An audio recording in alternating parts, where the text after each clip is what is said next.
Hello, my name is Creostix, and welcome back to the Great Ace Attorney Adventures, or rather the first part of the Great Ace Attorney Chronicles, Episode 5, or indeed Case 5, The Adventure of the Unspeakable Story. Let's go. Beginning, yes.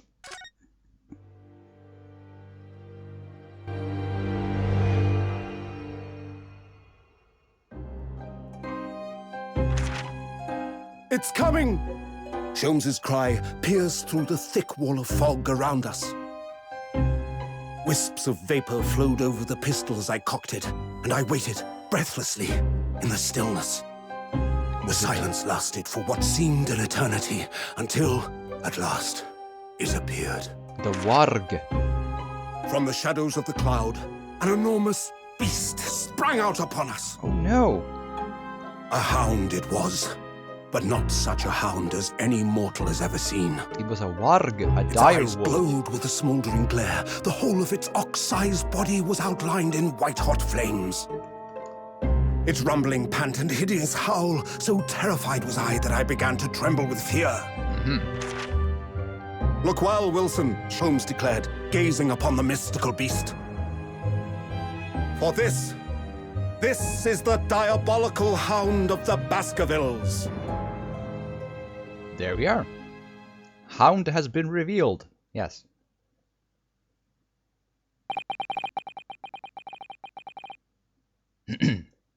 Our first 2 months in London passed by in a flash. In a flash of violence, you mean? That's what it seems like. In that disconcerting courtroom experience we were first thrown into on the day we arrived in the country. And into Seki-san's terrible ordeal that had followed closely behind, we had emerged victorious. However, did Soseki eventually just meet a gruesome fate, or is he okay? That's actually I'm sort of curious. There then came an abrupt end to our opportunities to appear in court. Which was hardly surprising, of course, since I was nothing more than an amateur, an unknown student of law from a faraway land. So life in our little office was very quiet. That is, until Sholmes committed another murder. Yes, until it was shattered one day by that fateful telegram. Herlock Sholmes killed people. Yes, that's surely the reason. 15th of April, 9:13 a.m., Naruhodo's legal consultancy. Right. Knock, knock, knock.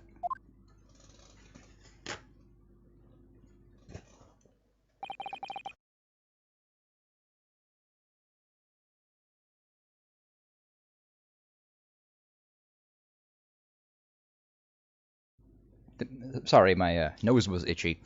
That morning, I was woken by the unreserved knocking on the door by the telegram boy. But after he'd gone, Susato-san's behavior became very obviously strange. Did she suddenly stop assaulting us and throwing us violently on the floor? Because that would be strange, I do agree. Susato-san? Yes! Is it time to leave for court already? Let me see, what case is it today?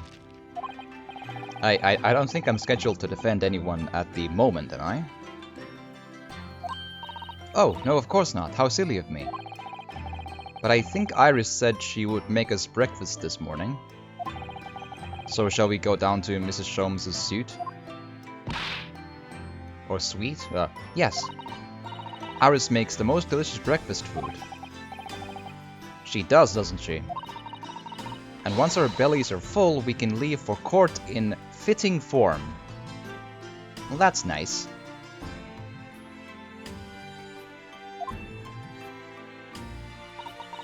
Let me see, what case is it today? Here we go again.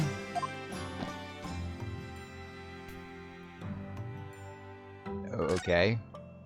The telegram. So, what was it about? The telegram that was delivered this morning, I mean. Oh, a telegram? I don't know what you're talking about. Okay, so what's up? What's wrong? Did you get an inheritance or something?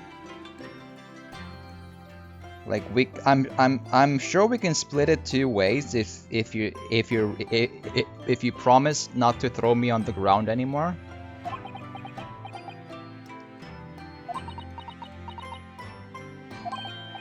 Sorry, but you're not going to get away with that. Well, I didn't think I would. Actually, were you invited to the Judo Olympics with your takedown? Don't give it a moment's thought, it's nothing interesting. Boring, in fact. No, again, lies, why? It was just a boring old telegram. That's 3 times that she's tried and failed to convince me it was nothing. Right.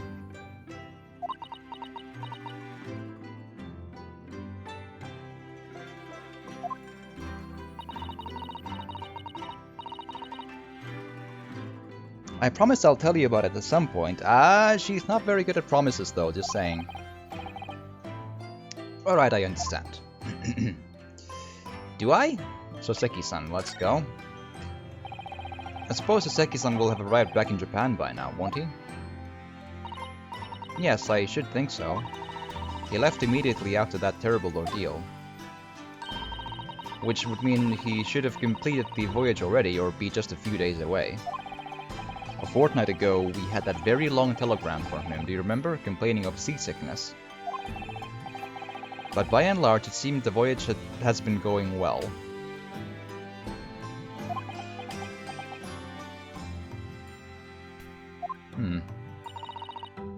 Is something wrong, Naruhodo-san?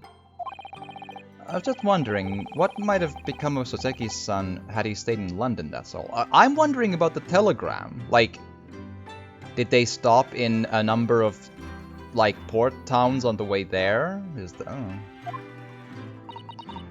You mean as regards Lord Van Zieks, the Reaper? Yes, I can't help wondering if seasickness would have paled into insignificance in that case. The Reaper. What is it they say? That no one who stands in the dock can be saved from the Reaper, right? Like the way that nightmarish trial ended on the very day we arrived in London. Even 2 months on, the cause of that dreadful fire is still a mystery. Yes, but at least Soseki-san is safely out of the country now. Presumably that means that he's gonna drown in a different country. It's fine. That the curse of the Reaper can only take effect within the confines of the city of London, perhaps? Even if that's the case, it's little comfort. I have a terrible sense of foreboding. If the legend of the Reaper is to be believed, it would mean he wields the sword of justice himself. Come to think of it, I wonder what he's been up to these past 2 months. Surely not wielding that sword against more acquitted defendants. No, I don't think so. Apparently, Lord Van Zieks hasn't appeared in court once since our last encounter. Oh. Yes, since Soseki-san's trial, he's withdrawn from judicial service again, it seems. Really? Just like before, when he wasn't seen in court at all for several years. So, it's just been me who's had to face him in his recent spat of trials, then. Spate? Just my luck. I wonder if luck doesn't come into it. Yes, he has it in for me specifically. Yes. Sorry, what was that? Oh, nothing. Never mind. Okie dokie. Can I present you stuff? Look at my armband. Look! It means a great deal to me, you know? That you cherish his armband so and wear it each time you appear in court. Well, it's very important to me. It's what shows that I'm a lawyer. And whenever I wear it, I feel as though it gives me strength, through Kazuma. I absolutely can't be without it, especially when I'm at a critical point in a trial. but just the other day, I noticed you were wearing it when we went to visit that park. Sometimes I forget to take it off. Okay,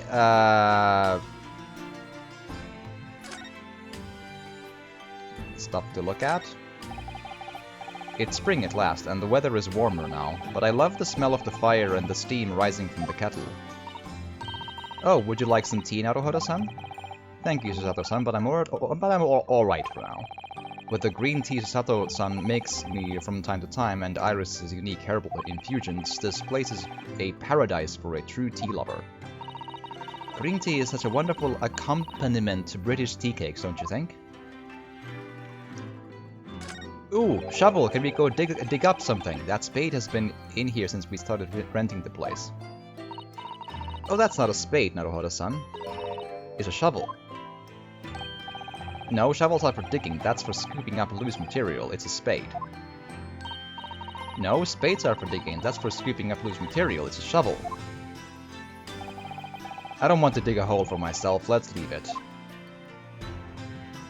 Alrighty. So this is the tea set that Susato-san brought with her from Japan. Let's hope she hasn't noticed me sipping sugar and milk into my cup when she makes it. It's just so bitter. Tea is a drink to be enjoyed, Naruhodo-san. You really don't have to force yourself to drink it, you know? I don't like to see you screw up your face so much. Okay. We've only been here in London for about 2 months, but my desk is starting to look a little messy already. You could tidy it up once in a while. Susato-san, I always say, making a mess is a small sacrifice to pay for being able to further your studies. And time spent tidying up is time you can to devote to the same cause. And time spent on ridiculous arguments is time that could be better spent on some simple housework. She wins, but I'm supposed to be the lawyer here. Righto.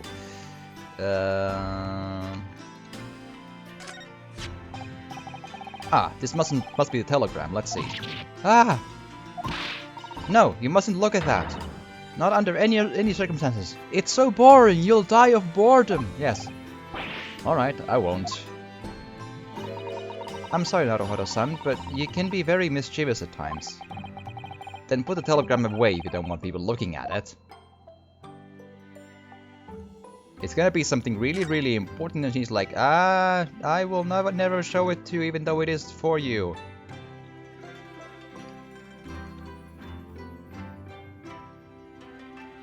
Maybe it does tell of the passing of Natsume, the quirky mustachioed defendant. We were rather lucky to find that the old aquarium left behind here. The prawns we put in there are doing rather well, and the anemones too. It's a wonderful invention, isn't it? The sea behind glass inside your room. Another example of Great Britain's greatness. Having to clean it out and change the water isn't so great though, is it? Do you know, I've never seen inside your room in there, Susato-san. Never even peeped inside. I should think so too. A young maiden's private chamber is a place of bittersweet secrets, you know? Whatever you say, young maiden. Right. I think she keeps her secret Sherlock Holmes fan art in there and she doesn't want anyone to see it. Okay, I think we've checked everything. Okay,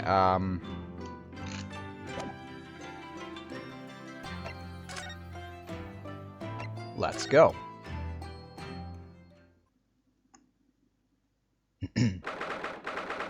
15th of April, Sholmes' Suite. Morning, Runo. Morning, Susie. Good morning, Iris. Iris? What is it, Runo? What is that terrible noise? It sounds like a cat being strangled.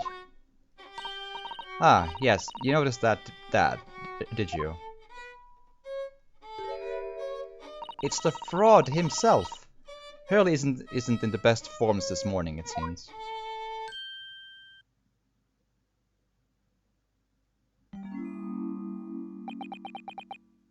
Hello. Have you ever been in good form? Hello, Mr. Sholmes. Good morning.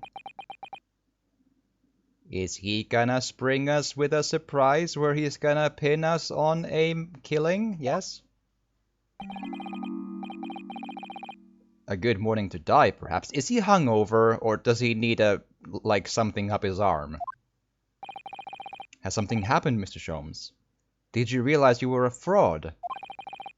You look miserable, and the way you were playing the violin before, it sounds like you're a fraud, yes.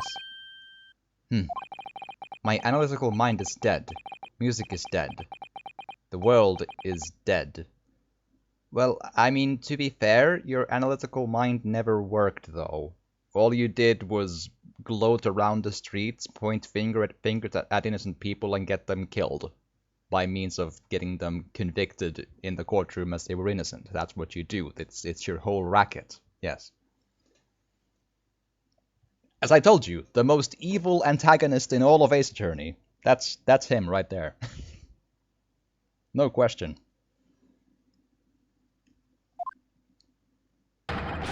Damn this blanched existence.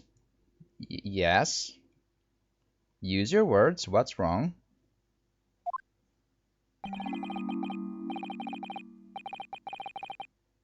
That's all it is, my dear fellow. Nothing of consequence. Okay then. Can we have breakfast then? I'm afraid I don't understand. I mean, I don't understand your telegram. So there we are. I think we're all even. I think we can call it a day there. Yes. Yes. Well, Iris, isn't it time we ate? Yeah, I agree. I think the first time we agree with Sholmes. Yes.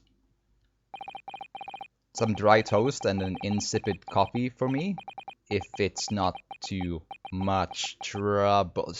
Come on, man, speak.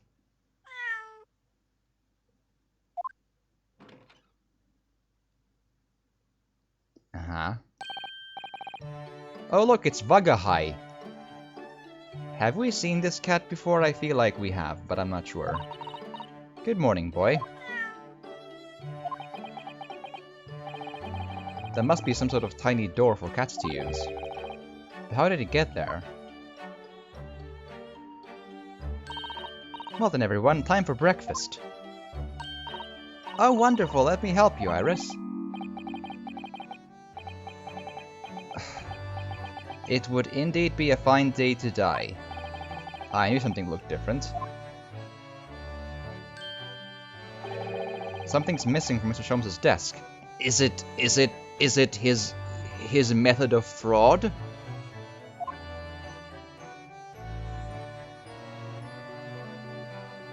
Is he sad because Iris cleaned up his desk? Is this what it is? That's a nice way to start a conversation. Wanting to die. Yes, that's you know, it's a lightweight, just an ice-breaking starter. Yes, this is gonna go great. You seem to be very unhappy this morning, Mr. Sholmes. What's happened? Do I wanna know, though? Like, the more he's not active, the less damage he does, yes? It used to be the case that in my hands, this violin sung like the dawn chorus. Its melissonant tones would make flowers bloom. It would. But now, the muses are unamused with me. The goddesses of music have thrown me over. Whatever do you mean, Mr. Sholmes? For hours I have bowed, for days even. Through the night I have endeavored to no avail. That sound, my tone, is lost. That brilliant, clear, unwavering tone. Gone for... bah! No more recitals of unbridled emotion. I think you just did some unbridled emotion. Well, you haven't been practicing much lately, have you, Hurley? Don't worry, I'm sure it'll come back to you in time. Heed my words, Mr. Naruhodo. The goddesses of the arts are fickle. One day they bestow genius on a man, the next they unmercifully withdraw it. Oh dear. Ah, why is this happening to me? Maybe it's karma getting back to you for all the evil you do all the time. If they take the turn I have for the violin from me, what is left, for pity's sake? What is left?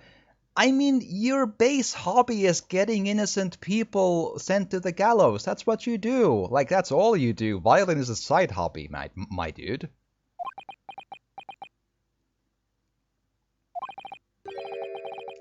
Deduction, perhaps? Isn't that what you're known for? The missing machine. I find it pretty funny how the knife and that pole kind of look like they stick out of Chisato's like hairdo in that where she's standing. Your desk looks rather empty today. Ah, well done, Mr. Sato. Your observational skills do you credit. Oh no, Mr. Sholmes, they pale into insignificance when compared to yours. Again, Susato, you know he's a fraud. What's wrong with you? Why are you like this? You'd struggle not to notice, wouldn't you? You mean Hurley's great analytoscope? That's at Windy Banks now. Sorry, it's at Windy Bank? No, Windy Banks, the pawnbrokery. Pawn? What? You mean you've pawned that enormous machine? I don't remember what it looks like. It has some considerable value, you see. Quite undeservingly. But isn't it a very important machine for your work? I do wish you had consulted us if your situation had become so desperate. I should have gladly passed what little income I have to you. Dear madam, things are far from desperate. But the pawnbroker has your wonderful machine. How can it be anything but desperate? Making use of a pawnbroker is quite ordinary here in London, I assure you. It is. It doesn't sound ordinary at all. It would seem that neither of you fully understand how pawnbroking works. Oh, what's to understand exactly?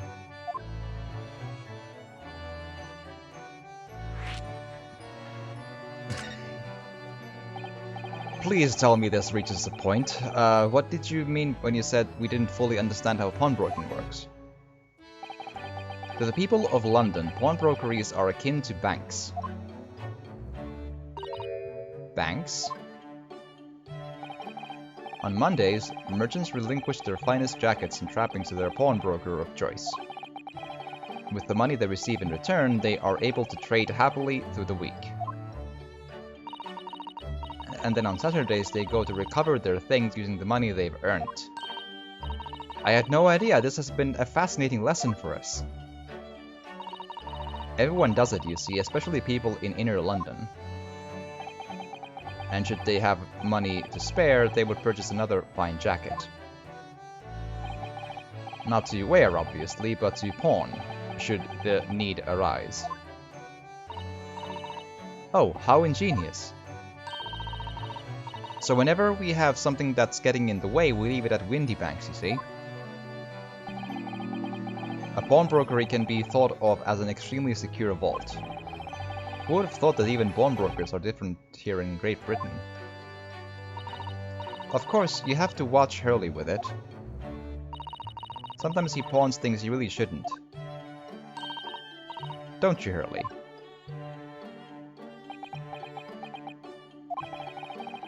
What does it matter? The world is dead to me now. Okay.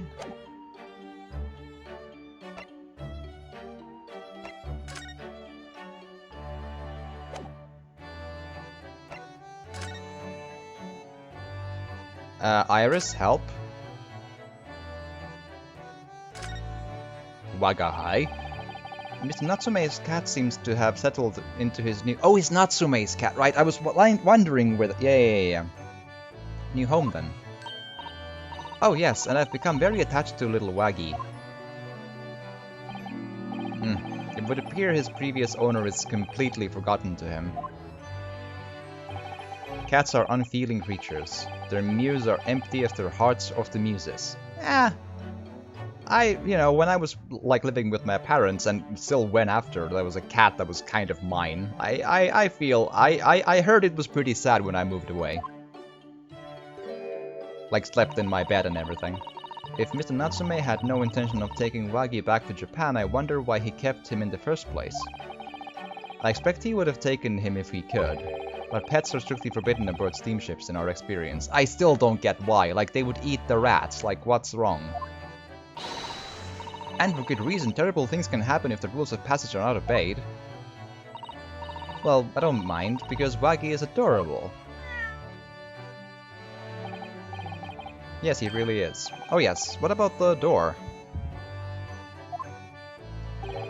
I don't remember seeing that tiny thing in the main door before. Where did that come from? Oh, you noticed. You are observant, Runo. Look, I use this. It's my latest invention. What is that? I call it the Clat Flapomat. Gosh, a machine for making doors just for cats? That's right, it can make a cat flap for a little furry friend like Waggy in seconds. And it can do it in any door at all, no matter what it's made of. It's very powerful, you see. Wouldn't it have been quicker just to make the cat flap rather than making a machine to make the cat flap? Well, yes, maybe, but now I can make cat flaps anywhere I like. Oh, I think it's wonderful. You must make one for us in the door of our office upstairs, Iris. She really knows to come up with unconventional inventions, this girl. Hehehe.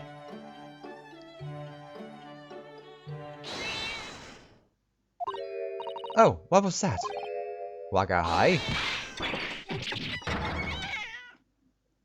Sounds like a normal cat day.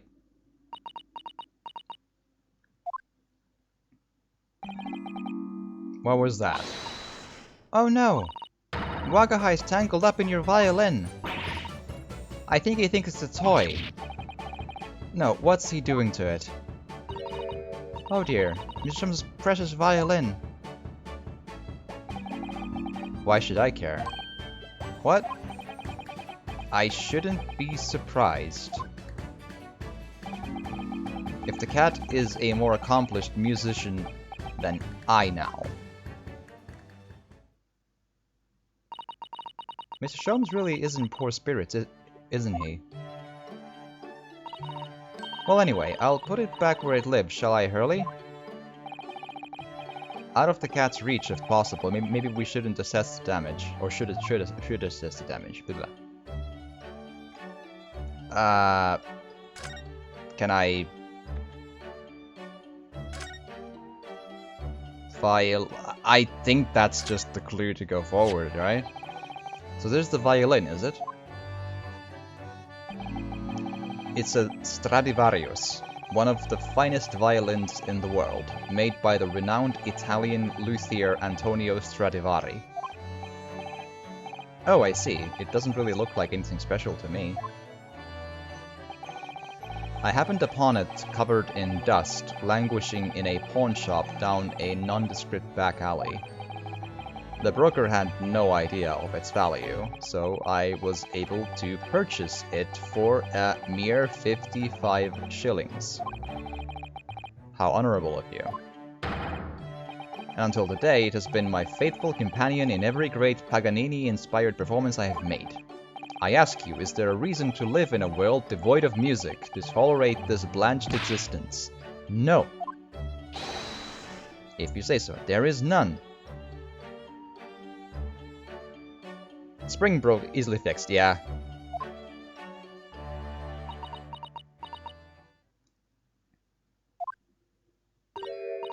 Mr. Sholmes? What, dear madam, what? My thoughts are preoccupied with fancies of release from this dull routine. Well, it's about the violin.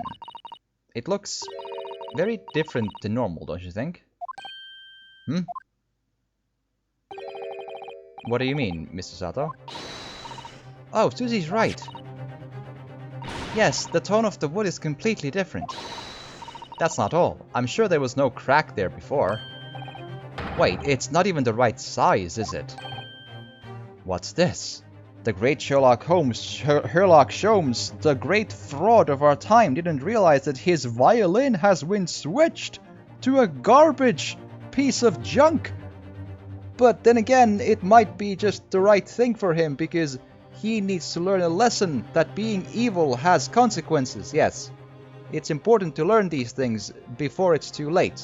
I would at least venture to say. Yes.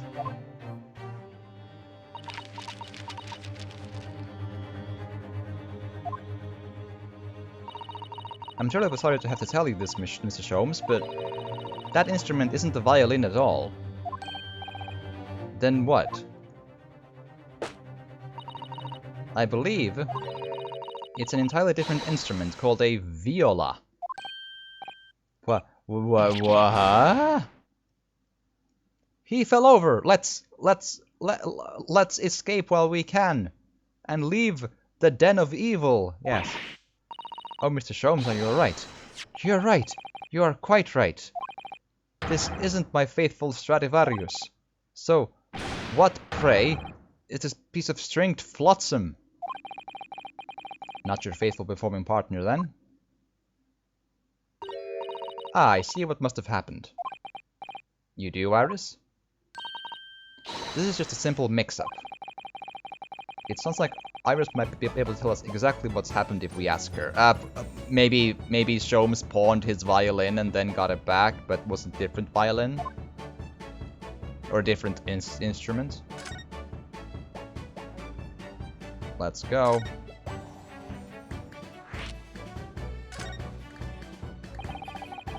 What do you mean by a mix-up, Iris? Well, you see, this violin... Sorry, this viola, I mean... was at Windybanks until last week. At the pawnbroker's. Not Mr. Sholmes' beloved musical partner. There's a proverb from the East with which you are no doubt familiar, my dear fellows. Always let a beloved child travel. Yes, indeed. So you sent your beloved violin to the pawnbrokers in the hope that it would experience personal growth? Oh, what a wonderful idea! Last week I pawned my great analytoscope in order to release my precious instruments. But it would appear Mr. Windybank mistakenly furnished me with this tawdry fiddle instead. But my ears cannot be deceived by the hollow timbre of this piece of timber. No, but your every sense was deceived by the fact that it just had strings. Pshaw, a fine state of affairs this is, and why I always say, Mr. Naruhodo. Never trust a pawnbroker, they will try to fiddle you every time. But earlier you told us that you could think of a pawnbroker as an extremely secure vault.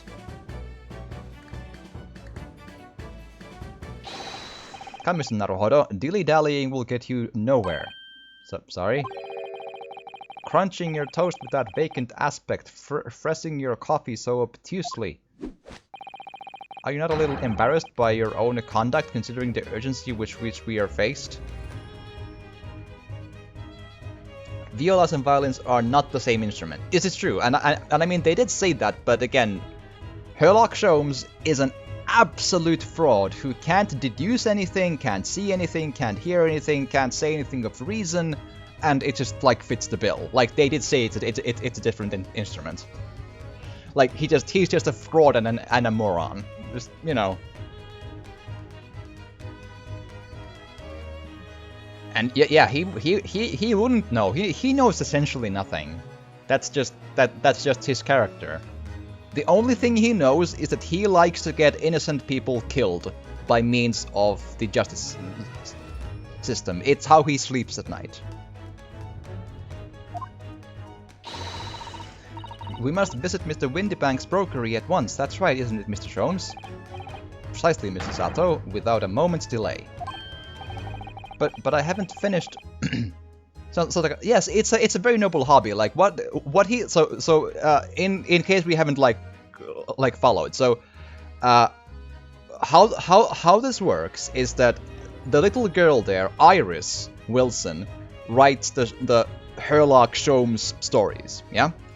And through those stories, this boy here has gained fame, and he sort of thinks that he is a great detective. And the police around here are stupid enough that they also think that he's a great detective. And what this has led into is that every once in a while, the police kind of, like, either the police or maybe even just some random Russians on a boat ask him to point a finger toward a murder suspect because of deductions that are all wrong. He points a finger, and then the innocent person gets arrested, and it would seem then sent to the gallows. And that's what he does as a living. He kills people. And that's how he makes his money. So, you know, nice person, I think. And this is like never addressed. It just that's just what he is. And it's just played as, well, it's a fun little thing, you know, like, this game has some stances on what's fun.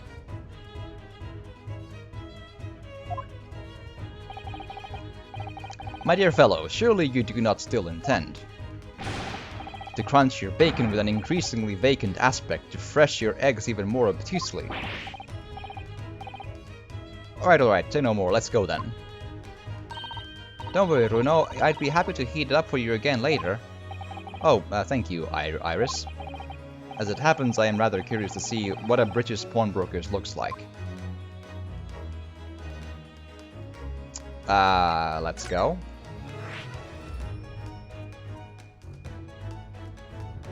So I can also go outside Baker Street then, is that right?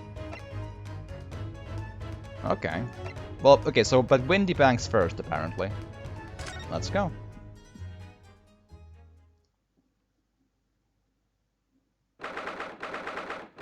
15th of April, Windy Banks Pawnbrokery. So this is a British pawnbrokery. Oh my, there are all sorts of tools and contraptions in here that I've never laid eyes on before. Ah, Susato-san, and that spark of wonder in your eyes. You can't wait to scour the shelves, can you? I get the impression you enjoy places like this. Oh yes, I don't know why, but seeing such a lot of things I don't understand is a real thrill for me. My dear fellows, let us not forget why we are here. Oh, Mr. Sholmes. We are calling on matters of business, not pleasure. And clearly, Mr. Sholmes means business too, judging from the spark of fury in his eyes. Ah, Mr. Sholmes, sir, welcome back. Did you hear that brazen welcome? Well, yes, we are potential customers after all. We are disgruntled customers, Mr. Naruhodo, and it's time to inform Mr. Windybank of our ire. Come, the fight is afoot.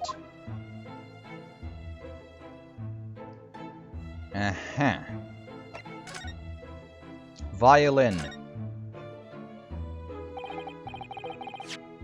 If he does not give the violin, there will be violins.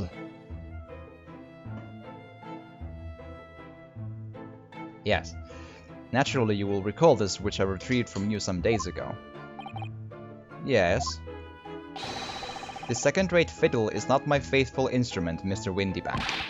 The color of the wood is different, it has holes in it, it's not even the same size.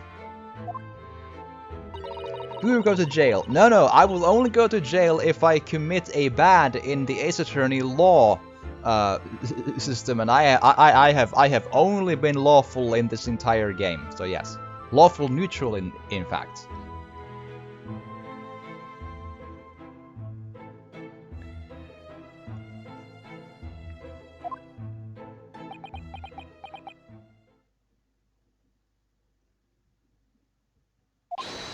I'm so very sorry, sir. No, he's not. He's just trying to play for time and trying to get you to pay more for stuff and stuff. That's what these people do, you know. It's the whole deal. How utterly unforgivable of me. An inexcusable mistake for a pawnbroker. There's only one way to make amends. We have a katana for you, if that's what you're thinking.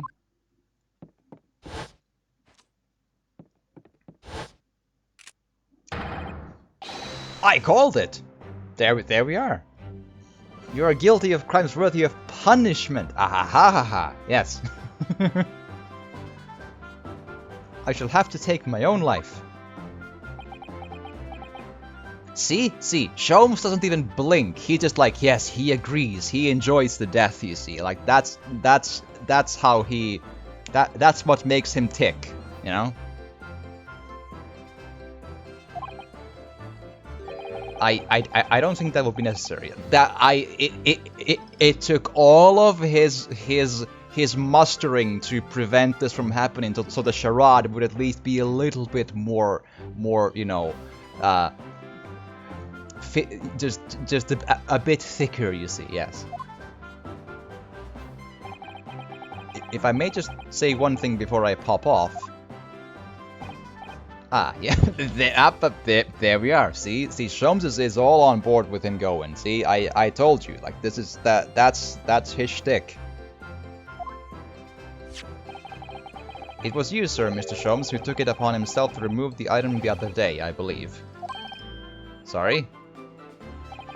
As I recall, I entered the storeroom to fetch your violin when I heard, ah, here it is. You did? And when I turned to controvert you, you had taken the viola and left, sir.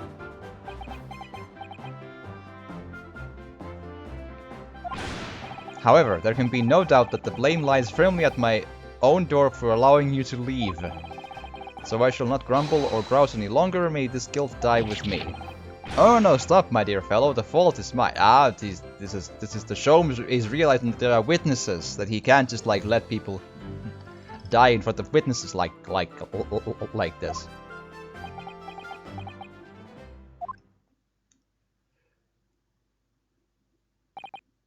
Whew. It would appear that the fight is over, and Susato looks really disappointed that the trigger wasn't pulled.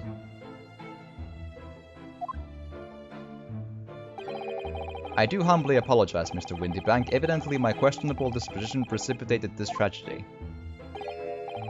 Well, you wouldn't be Mr. Sherlock Sholmes without that questionable disposition, now would you? Haha, I do believe you may be right, sir. Ahahahahahaha.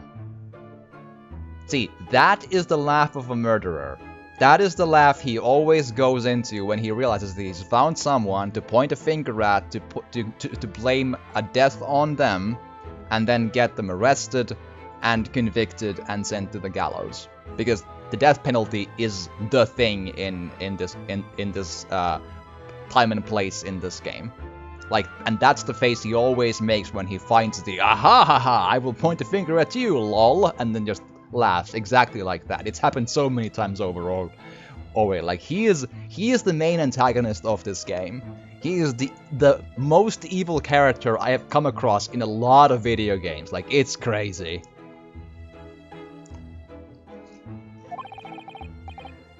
It's either laugh or cry, I suppose.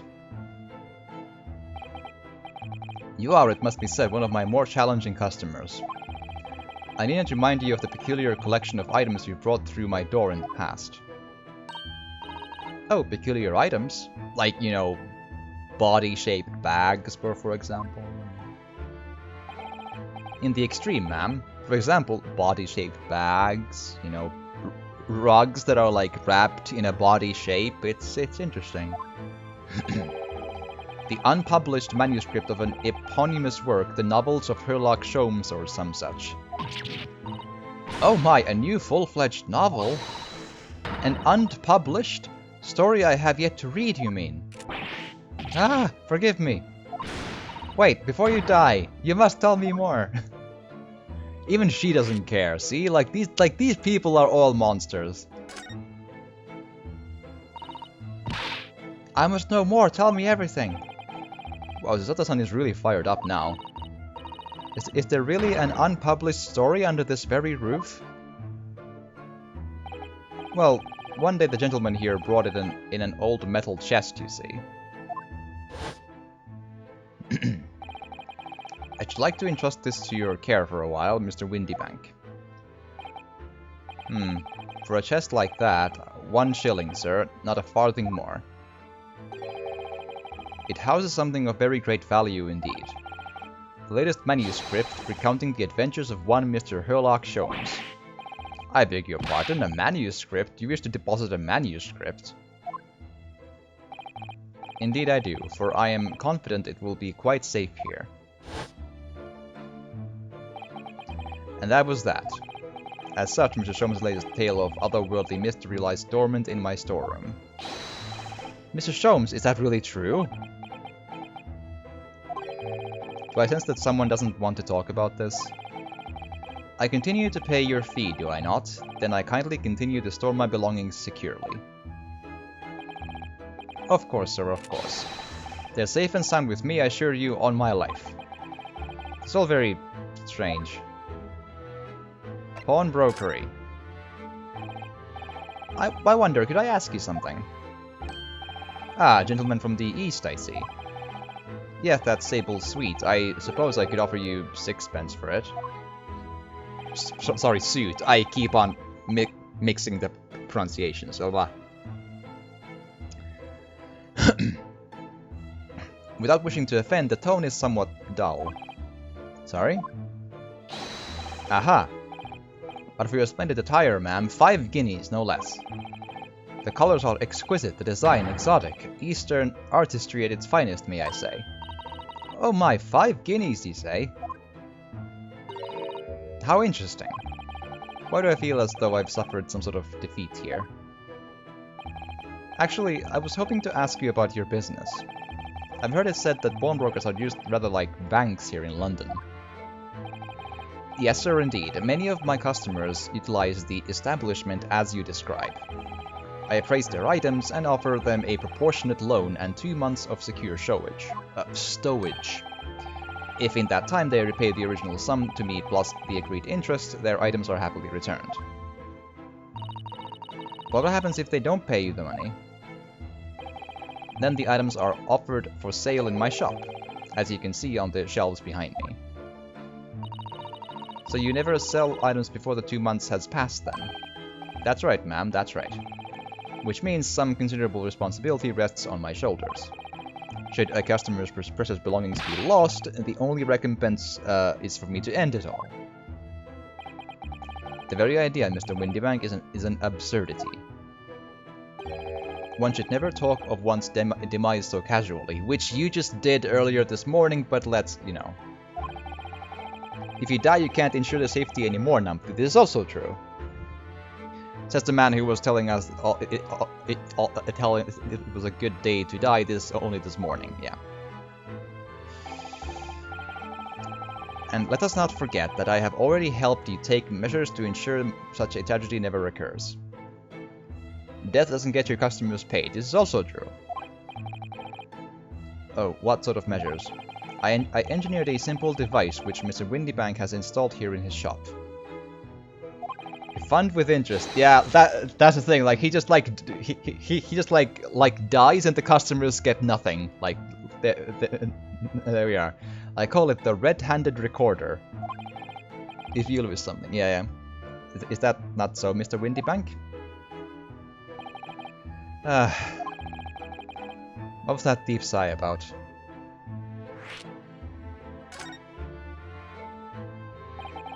What on earth is a red-handed recorder? And does it record red hands, or does it like use other hands as well? Is there like a does it matter is the question, I suppose. Like, is it also green hands, or if it's a black hand like with a glove, is that a different thing then?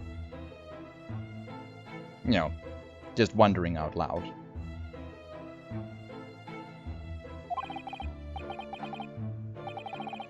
Use your eyes, my dear fellow. There are just 2 on the ceiling. Uh-huh.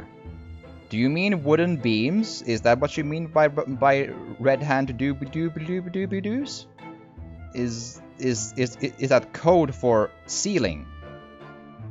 Maybe that is the the trick you're trying to pull here. I can see what appears to be a camera attached to some sort of timing device. Very astute. Okay. It is indeed a camera, furnished with some 100 pieces of celluloid film. And every 30 minutes precisely, the camera automatically records the appearance of the shop.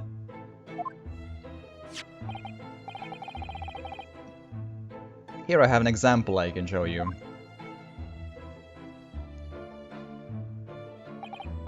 How much for that skull? Just, you know, asking for a friend. Ah yes, a print from the camera set to record the activity at the shop counter. I developed a special type of film so sensitive it produces a crystal clear image even in darkness. Really, that's extraordinary. Yes, you can clearly see the counter and the door behind it, look.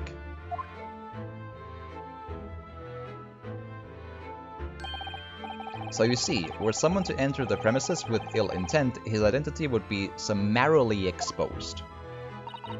But did you not say that the photographic prints were taken at 30-minute intervals? Indeed, as you say, my dear madam. Then what if the incident were to occur in between times? One can only say there would be a cruel twist of fate.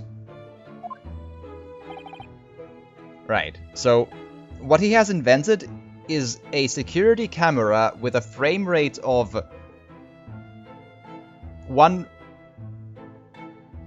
2 frames per hour. That's pretty good.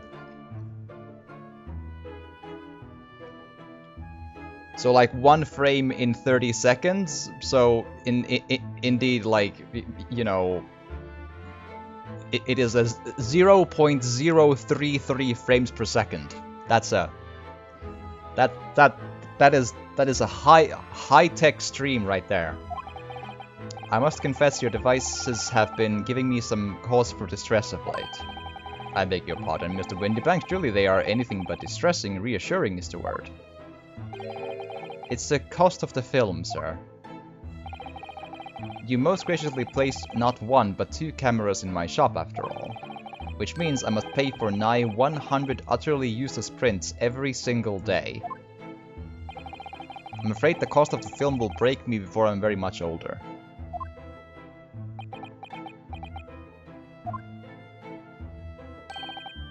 Nevertheless, a small price to pay to ensure the safety of my preferred pawnbroker, you know? My dear fellows, we verge on an age where safety and security come at a price. That sounds like a political statement that I might not agree with. Oh, heaven help us.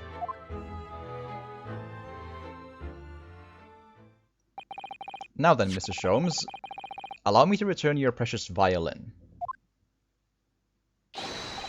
Ah, the very thing. Thank you, Mr. Windybank.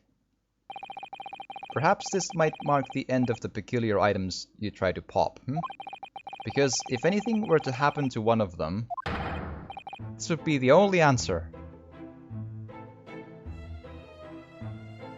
You don't have to accept the items though, right? Like, you can say that I don't accept your item, yes? That's how pawnbrokeries... Like, I haven't visited a pawnbrokery, but that's what I've read. Like, I read a piece by some sort of journalist who was trying to, like, see what sort of values for some items a pawnbroker, at least in... Or brokers in Helsinki give.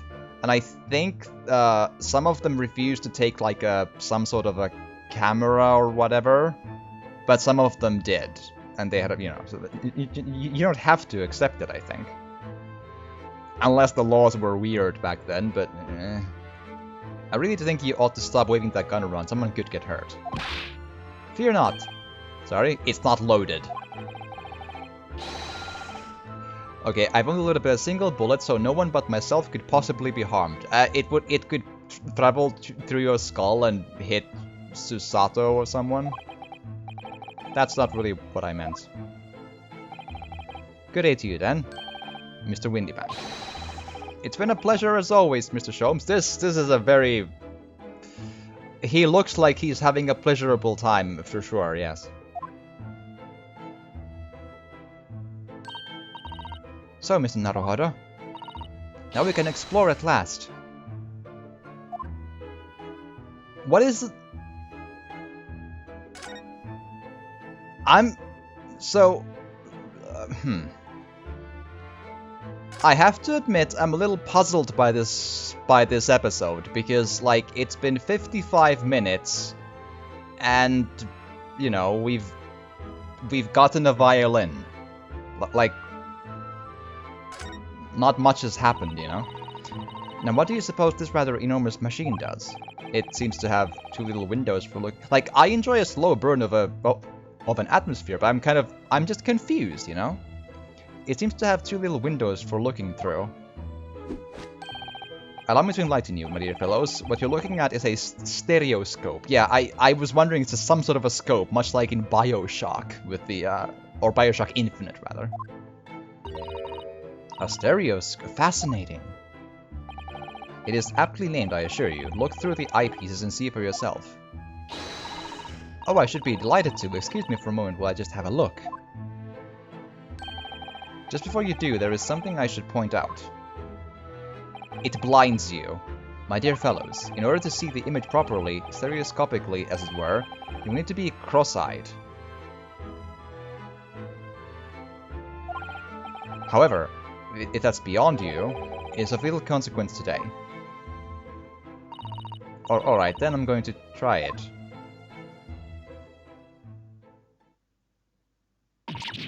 Ah!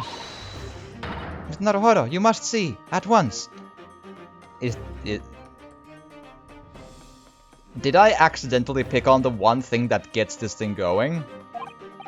Oh, alright then. So I need to be cross-eyed, like I'm trying to look at my own nose.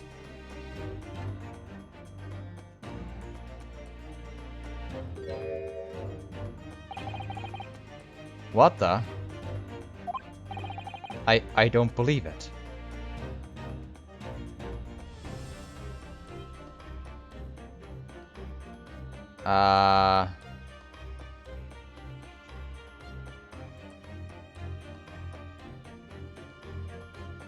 Should we recognize the lady? I'm trying to Rolodex in my mind.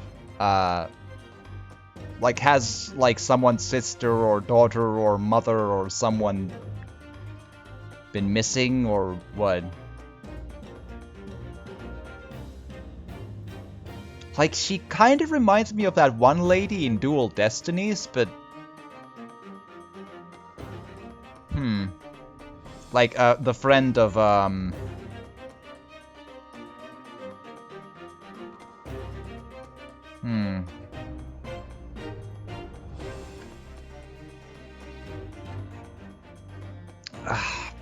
the friend of the orange-haired lady, who's, boy, names... the third lawyer in Phoenix's, law firm, so Phoenix, Apollo, and Athena, right? Like, the friend of Athena Sykes, kind of, that, she reminds me a bit of that, but alright. It's just a photographic print, but it seems like you could reach out and touch it. Yes, the sense of depth is startling, is it not? Stereoscopes are one of London's many fads. They are often found in little stalls in the park. People are queued for hours to see them. Why? Why are people meddling with such black magic? It's no magic, my dear madam. It is, well, optical stuff. Far too complicated to explain at present. We shall have this lesson for another day. Meaning you don't know. Oh. Okay. Oh, that it didn't get me anywhere. Okay, I'm fine.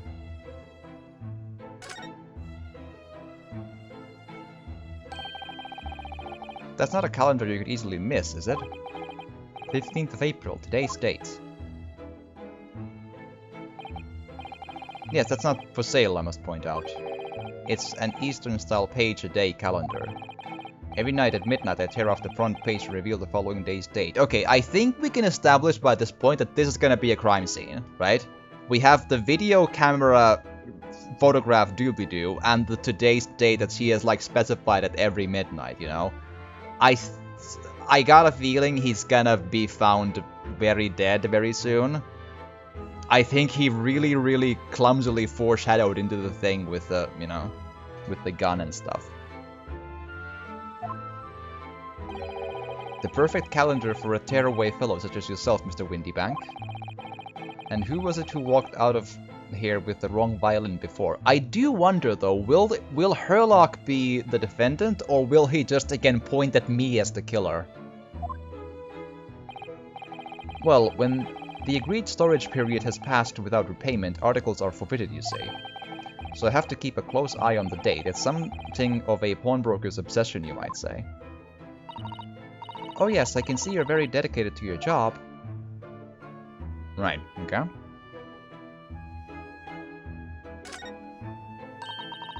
Three globes of gold, is that some sort of charm? Dear me, have you not seen that sign before? No, never. The 3 golden balls are, in Great Britain at least, the universal sign of a pawnbrokery. There are more than 700 such establishments in the capital, all showing this same sign. Oh, I see. I had not imagined your ignorance was so profound. You speaking of ignorance is quite something, my dude. Oh, well what is the significance of the 3 golden balls then? Does it have some special meaning? Or do people just like to swing balls in other people's faces in here, perhaps? That is entirely unimportant here, dear madam. Irrelevant, even. You mean you don't know?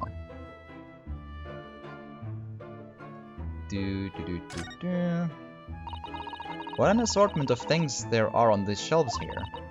Crockery, footwear, clocks, and watches. Almost anything you care to imagine. Those are forfeited items offered for sale by the pawnbroker. What does that really mean, though? When you pawn, or colloquially pop, an item, the broker loans you money against its worth. He stores the item for an agreed period of time, after which the loan must be repaid. If not, he is free to display it in his shop for sale, at a price of his choosing. Oh yes, now you've explained it, I'm noticing little price tags on everything. Of course, simply by paying the agreed interest on the loan, one can extend the period of safekeeping. So you may pawn that black garb of yours without fear, my dear fellow. My treasured university uniform? Never! It embodies my student spirit.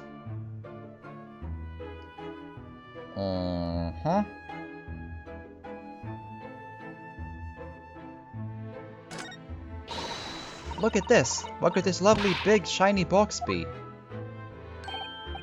That, my dear madam, is a music box. Surely you have such things in your own country. Oh my, yes, but I've certainly never seen one so large before. Shall we listen in a while? Sure.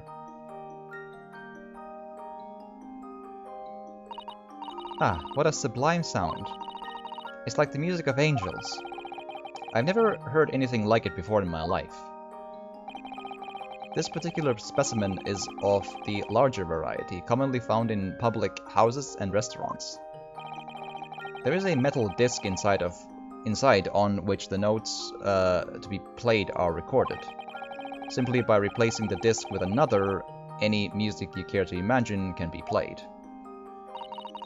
My goodness, what a simply delightful machine. Indeed, though their popularity has waned recently with the development of the gramophone, of course. Ah, science and technology advance at such an overwhelming rate. I even had a music box or two as a kid. Or I think they were mostly sort of kind of Christmas decorations, but you know, still. Or maybe they were my mom's, but I kind of just fiddled around with them at Christmas. I don't know, still. I fiddled around with a few as a kid, I don't remember why.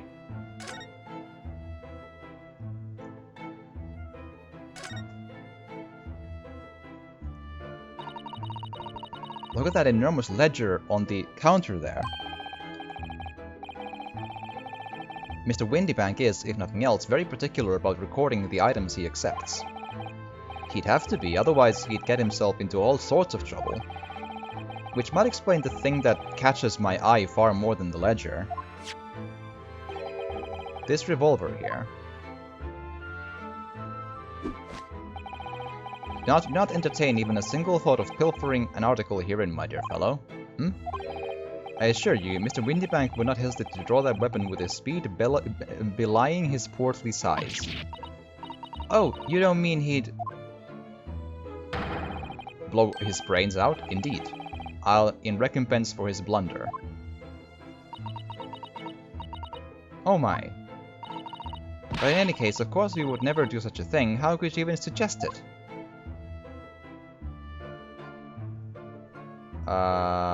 Ooh. There seems to be a little door hidden behind that curtain there. That leads to the storage room, where Mr. Windybank keeps articles that are currently in pawn. Ah, I see. There's nothing of particular interest inside. I certainly wouldn't recommend any larcenous activity. Recommended or not, it's not something I tend to do. There is but one key, and Mr. Windybank keeps it in his pocket at all times. Before he sleeps, he places it into a small pot, which he slides under his pillow. How on earth do you know about that, Mr. Sholmes? I am a detective, sir. It is my business to know what others do not. I am frequently assailed by information that I neither care for nor wish to retain. Mr. Sholmes, you are a wonder. You know he's a fraud. I don't understand you, Susato. Come on. And the prime suspect if this pawnbroker is ever burgled. And I will point the finger at him for sure. I think that's everything.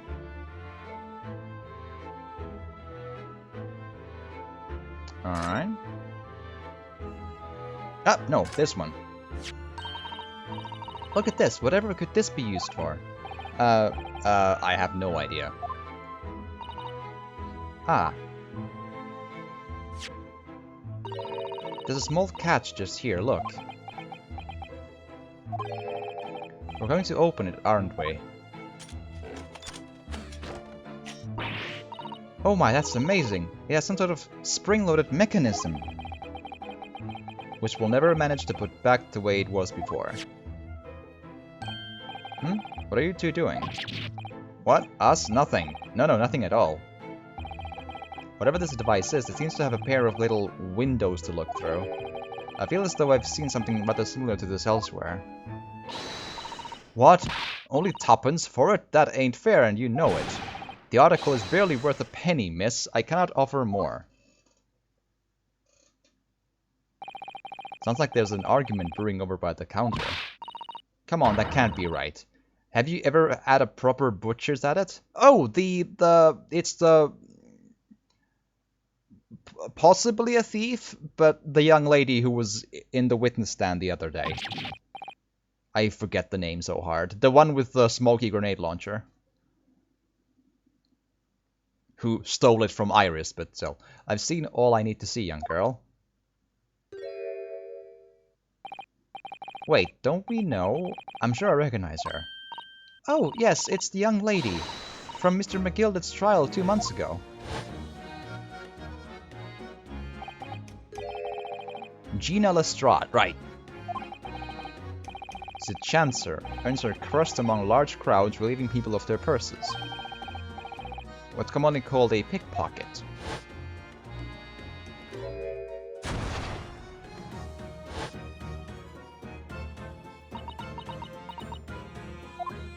Right. Gordon Bennett, you lot! Hello, Miss Lestrade. I hope you've been well. Ah, what? You remember me then, do you? Well, I remember being completely surrounded by smoke, that's for sure. So, what are you doing in here? Down and out, like the rest of us. Nothing to eat. Come to pop that black weasel, sorry, coat, have you? What is it about this black uniform that makes everyone comment on it? Ah, good day. Unless I'm much mistaken. You would be the young pickpocket who stole our experimental smoke grenade launcher. Ah, Mr. Sholmes. So, You have something of value to pawn, do you? Allow me to see the article and I shall negotiate with Mr. Windybank on your behalf. Pull the other one, I don't need no help from some stuck-up D. Get out of my business, go on or I'll make trouble for you. As you wish, Miss Lestrade, I will happily remove myself from your presence.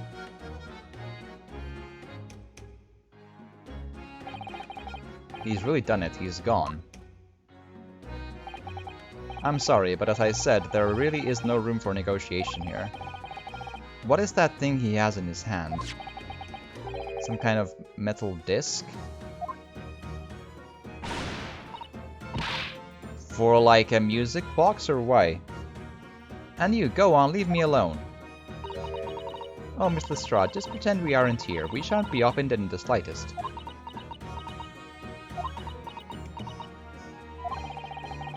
Susato-san can really stand her ground when she wants to. Whatever.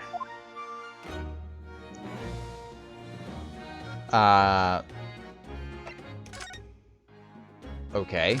Pawnbroker's customer. Somehow, I didn't really think you were the sort of person who'd use a pawnbroker, Miss Lestrade. Why, she would steal stuff and pawn it. Just for the money itself, yes? Yeah, well, I am, alright. I'm a Londoner, just like everyone else. That's a problem, is it? No, not at all. Just that, well... Oh, I get it. I know what you're thinking. That thing probably don't even belong to her. Probably got on the dive, didn't she? I mean, yes, but that's what I do in video games as well, so, you know. Yeah, I can see it written all over your chewy chase. Well, I might have been thinking something along those lines. You're not going to deny it, Mr. Naruhodo. Alright then, I'm just going to come out and ask you straight.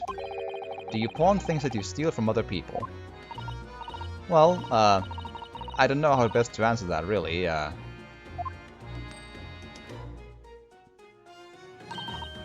Suppose, sometimes.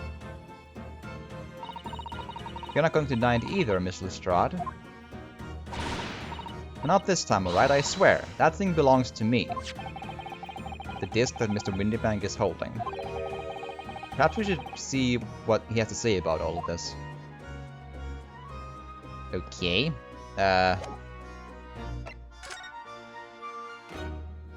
Let's ask. Miss Lestrade's disc. Mr. Windybank, what exactly is this metal disc that Miss Lestrade has brought in? It seems to have hundreds of tiny little bumps on its surface. Ah, this is a music disc. Yeah, music disc, see? For use inside a music box. In a music box? What? You don't even know what a music box is? Just you each a lot ain't too savvy, eh? I know what a music box is. I've just never seen one of these discs before. The small protrusions here on the metal disc encode the tune to be played by the music box. You simply insert the disc and set the machine going, and beautiful music plays. It's so incredible. Tell us what tune is on this disc. Well, I'm afraid I couldn't tell you that. There are so many different types of music box, you see, British-made, German, Swiss... I have no way of knowing which particular machine this disc was made for. Ah, I see. And that's it in a nutshell. I wouldn't have any customers for an item like this, even if the young lady forfeited it. I'm already offering more than I should at a penny. That's a packet of lies. He told me he did. He said it was, well... He? Who? Never you mind, it just ain't right, that's all. That disc's worth good money, I know it is. Well then, you'll have to try your luck at another pawnbroker's, won't you?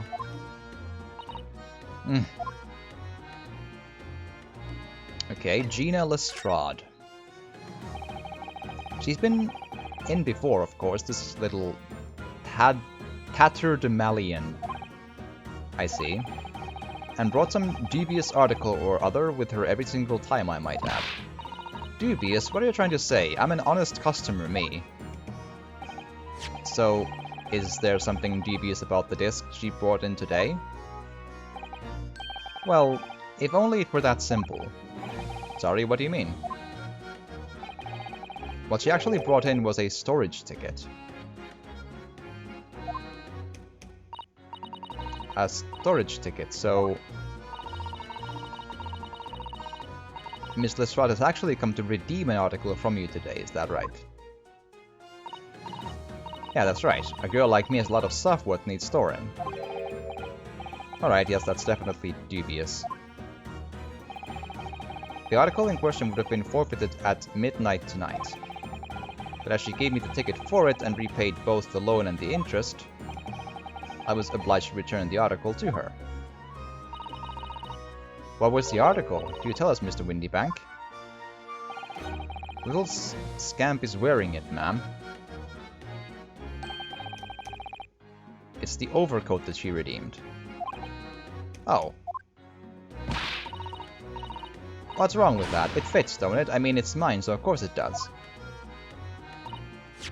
So what about the disc then? How does that come into all of this? Ah, the disc is something else. A new article to pawn if the girl and I can agree on price. Okay.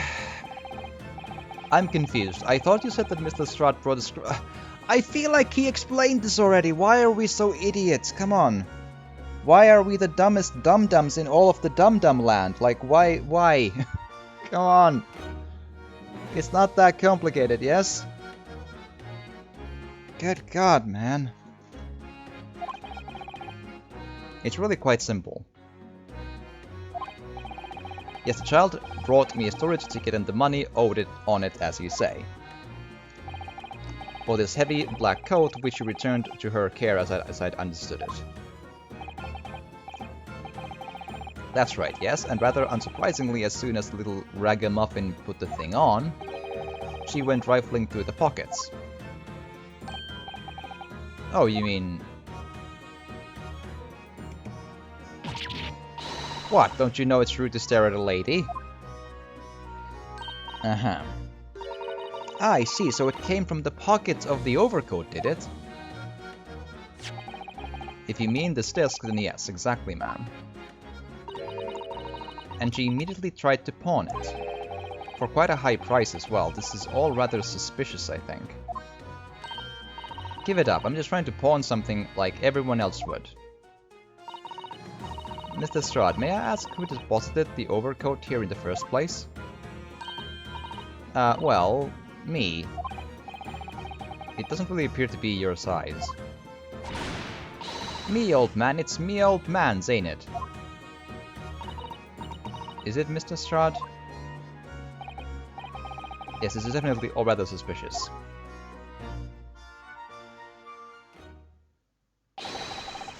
Out of my way, please. Who is this picture postcard English gentleman? He is Mr. I'm sure it's all a ruse to like subvert expectations, and it's gonna be Mr. Green. Yes.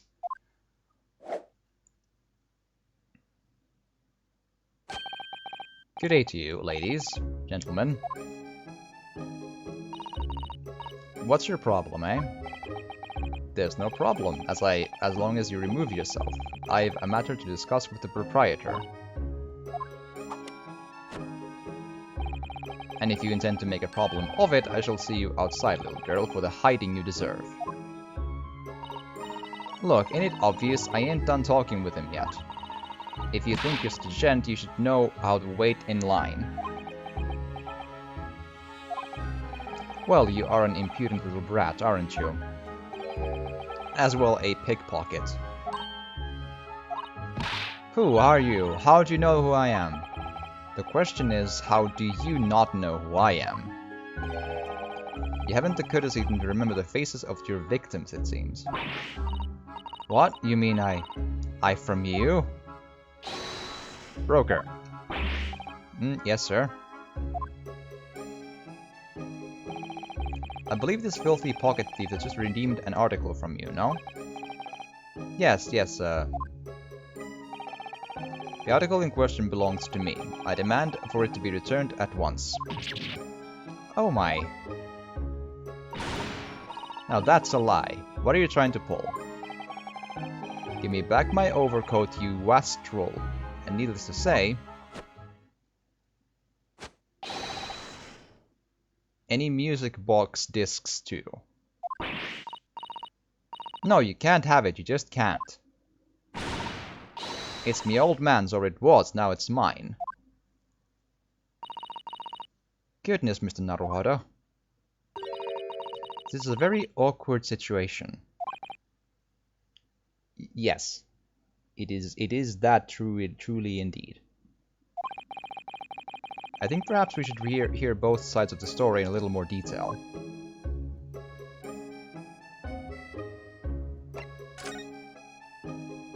The gentleman's accusation. Mr. Lestrade, is what the gentleman is saying? What do you think? It's all lies, ain't it? Obviously. I swear on my life, I ain't never laid eyes on that dandy before. Let's hear it now, you little ragamuffin. You stole it, didn't you? That ticket you brought in here just now. No, I swear it. I swear to God. With a capital G and everything. It was barely an hour ago. I was walking along the street, minding my own business, and this little gutterling ran into me. I knew at once what had happened.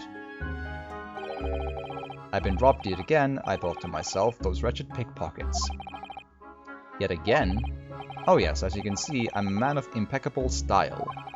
This isn't the first time that I've been targeted by these backslum scoundrels. Now then, relinquish my overcoat. His moves and everything, I could swear that he would be like Sholmes' brother or something. Like, he looks so similar, like, even in, like, the way he moves, you know? Grrr. Come along now, Miss Lestrade. Give the good gentleman his coat back. If you're going to cause trouble, I shall have no choice but to call the police. Hold on, why does everyone think it's me? Well, you are unreliable, but I got a feeling this one time it might not be you, though. That's how the rules of drama work, you see. Look at this dandy cove, and you think I'm the dodgy one? I'm sorry, but no one's going to believe you. Well, what about evidence? Yeah. Where's your evidence that I've stolen something, eh? Come on, let's see it. Oh, I have evidence, naturally. You what? Evidence. Let's see. Evidence that the article Mr. Lestrade redeemed actually belongs to this gentleman? Of course, we need only to consult Mr. Windybank's ledger to know the truth. I'll be able to look up the name of the person who deposited the article in the first place. Yes, brilliant. I'm very sorry, but I'm afraid that won't be possible. Oh. I never ask customers' names. That's a strict policy of mine. Why? Yeah, why not? Well now, as you can imagine, some of my customers have circumstances to consider. Like they might be thieves. So you are a shady merchant then. That's lovely. A great many of them prefer to maintain their anonymity. Yes, I see. But then how can you know if an article belongs to the person asking to redeem it? Oh, it's quite simple. Good sir. Might I trouble you for the watchword associated with the article in question?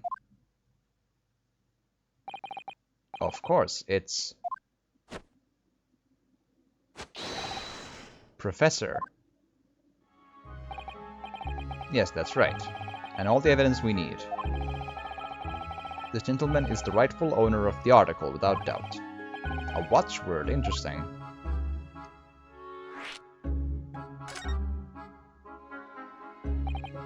So, about these watchwords, Mr. Windybank, as I just explained, I never ask customers' names when they deposit items with me. There are many reasons why. Certainly, certain customers would like to keep their activities secret. Like, for example, that they are, you know, outlaws. You know, these important small details. That wasn't exactly a subtle glance at Mr. Sholmes now, was it? Great detectives have no dark secrets, not at all. I mean, they do, though. They have, for example, the secret that they are actually secret killers. They just kill through the justice system. Yes, well, anyway, that's why I always ask for a watchword whenever I accept a new article. In many ways, it's like the secret combination of numbers used to unlock a vault. The date of a deposit, a description, and a watchword uniquely identify each item. And of course, when I give the storage ticket to the customer. When someone comes to redeem something, I ask for the ticket and the watchword. And if that someone tells you the correct watchword you written in the article? That's right, sir. Yes, just as soon as the requisite fee is paid. But did the girl also know the watchword then? Because you gave her the code, and I have supplied you with the information we require already, but for the avoidance of doubt, the article in question is an overcoat deposited 2 months ago on 15th of February. With a watchword of Professor. Doesn't look your style though, like not your color at least. All perfectly correct information, sir. But how? Really, this is beyond the joke now. There's no further room for doubt.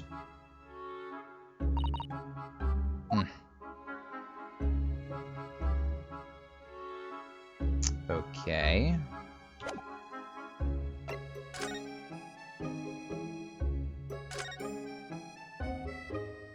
Picture postcard gentleman. Excuse me, but who are you? One would expect the inquirer to introduce himself first. Though clearly you are not British, so perhaps our ways are foreign to you. Oh, sorry, yes, we're from the Empire of Japan. We're studying here. Oh yes, Japan. I've heard talk of the place. Its inhabitants live on some fiery brown-colored soup dressed up with exotic spices. You might be thinking of somewhere else, and what was that theatrical gesturation about? Perhaps, anyway, if you are a gentleman, sir, you offer your own name first before inquiring after the name of another. Of course, yes, I'm Ruinosuke Naruhodo. I'm a lawyer, well, a student of law, really. My name is Susato Mikotoba. I am Mr. Naruhodo's assistant. I see. My name is Benedict. Cumberbatch? Yes, Eggert Benedict. Enchant. He's so refined in how he holds himself and how he speaks, but that name is suspicious. Now to the matter at hand. My overcoat, return it at once to someone with a style to carry it off. Grr. Every move he makes, every breath he takes, I'll be watching you. Can't stand watching him.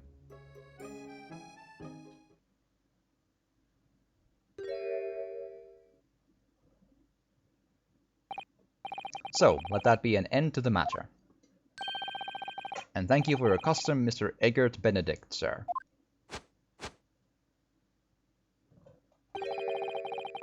With such reasonable rates of interest, I may even decide to come back. This is why I hate grown-ups. Just because I'm a diver, everyone thinks it makes me a liar. And the contents of the coat pockets, if you please, broker. But of course, sir, here's the disc for you. Just this one. Pardon, sir. I was expecting another, or that is, I deposited another. Another disc? Oh dear. I regret to inform you, sir, that what was deposited with me was merely the overcoat. The disc happened to be in one of the pockets, but I was completely unaware of it until now. So, Gutterling, you're hiding more of what's rightfully mine, are you? Says who? I don't know nothing about it. Very well. Then I shall bid you farewell, say goodbye to style. Wait a minute, that disc is mine. Ah, what do you think you're doing, little tramp? You've drawn blood, you filthy animal. Oh my, yes, there's blood on the disc. Now it's now it has more value. It has blood of style on it. Yes, now it's like 2 pennies, right? It's because of sharp little bumps. They're not that sharp. The man must have scratched his finger on them. I found it first, alright? I mean, it belonged to me, old man. So you're not having it. Oi, you take it. Me?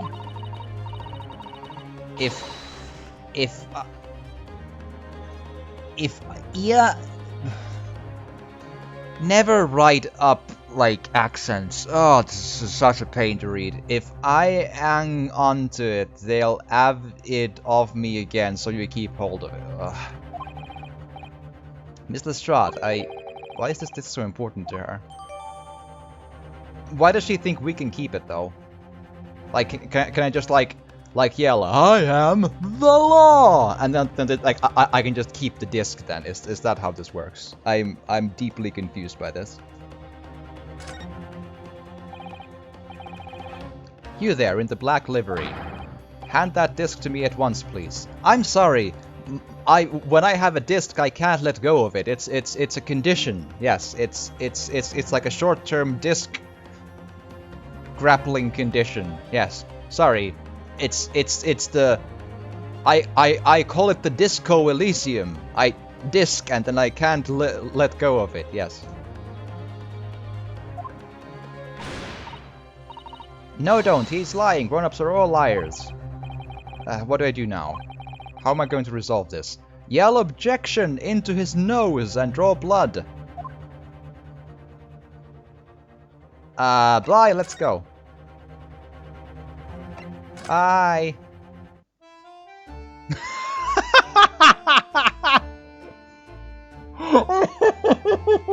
It actually worked.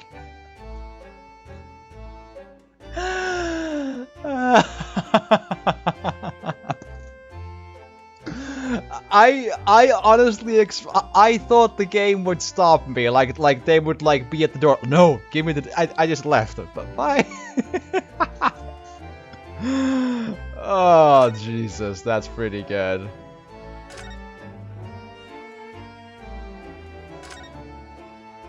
All right.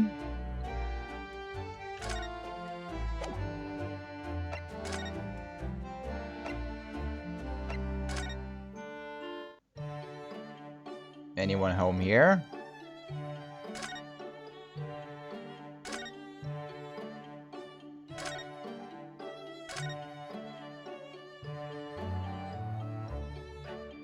Okay, but no one's home, so maybe we just go to our office and live and lay low for a while. There, take the disc. So about this. Wait, I must have more time to examine it thoroughly. Really, there's no need. If it's not relevant at the moment, you can just say so. Sato-san takes everything so seriously. I think I found a loophole in the game's storytelling, because I don't think the game is supposed to let me leave that pawn shop. But now, like, none of this makes sense. There's no one anywhere, and Sato doesn't even react to the disc at all. Oh man.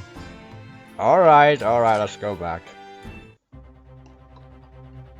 Hi, sorry, I went home for a tea. Yeah.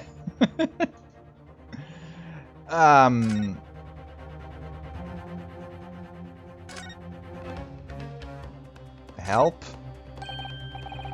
Mr. Sholmes? What are you examining with such keen interest there? As you enjoy a bar of caramel, I see.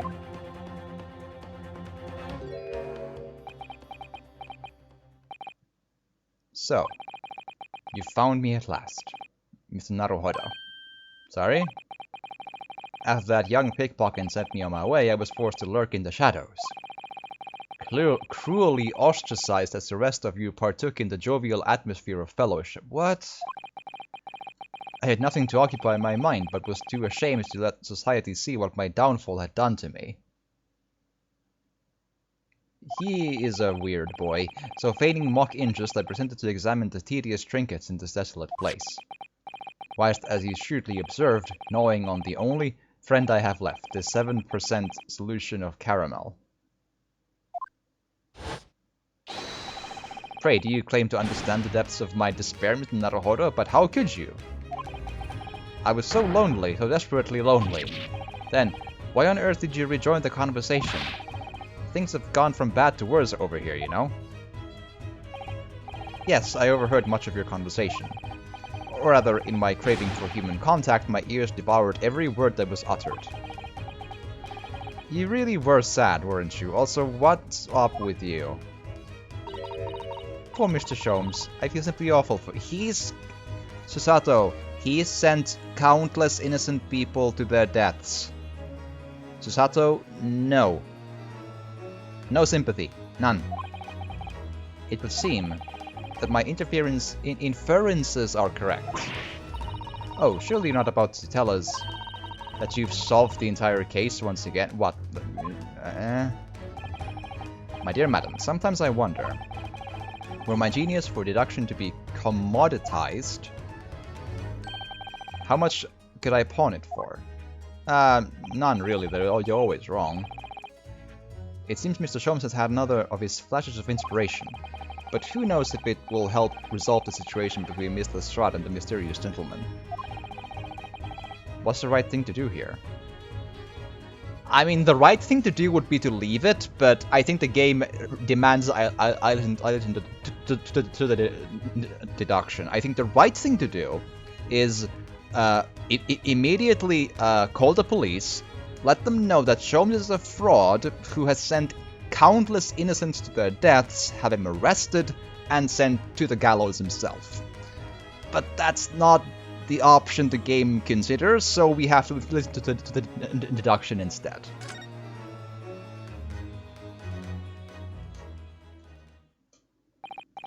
Well, Mr. Lestrade, it would appear you find yourself in something of a predicament. Where the blue blazes have you been, eh? Pardon? When a lady is in trouble, a true gent's supposed to be there to help, straight away. Not an hour later. Harsh. And who, pray tell, are you?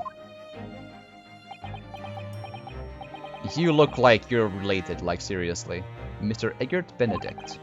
You have in my eyes a veritably encyclopedic array of curiosities about your person. Nevertheless, there are two immovable conclusions I have drawn. I beg your pardon. The first is this. The true reason for your visit to this pawnbroker today is something you have not yet revealed. And the second reason is this. A considerable crime is in contemplation, one you will orchestrate with intent to steal a vast sum of money. Well, Mr. Benedict, what say you to my deductions?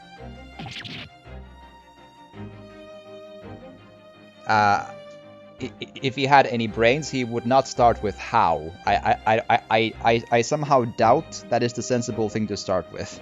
Just, you know, thinking out loud here. He's turned as white as a hard-boiled egg. Are you sure he wasn't as white as anything, like, to begin with, though? He looked pretty pale. Like he might want to eat some apples or whatever, you know?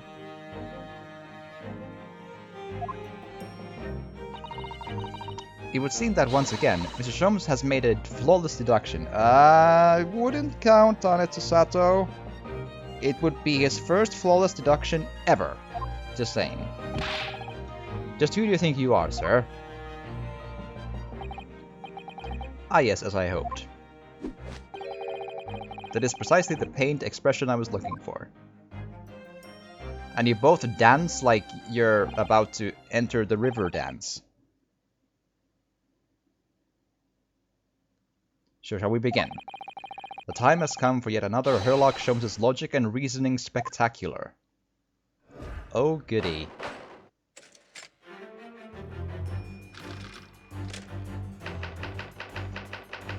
Topic 1. Mystery Man's aim. First of all, we must ask ourselves on what business you ventured to this pawnbroker today. You claim to have followed this pickpocket here, having had the redemption ticket stolen from you on the street. But that is most certainly a lie. The real truth is something quite different.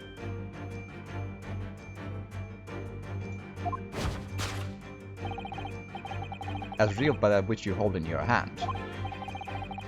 Yes, what brought you to this shop in the first place is the staff recruitment flyer. The piece of paper in your hand is a staff wanted advertisement from this very shop.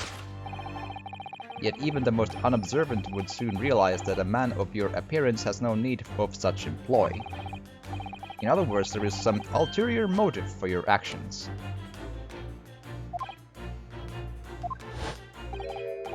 The cane which you unwittingly clutch to your person exhibits an incontrovertible contradiction. What utter rot! I have had this cane for years. The contradiction of which I speak is, of course, the missing ferrule. The end of any walking cane would be terminated with a metal ferrule to protect the wooden tip.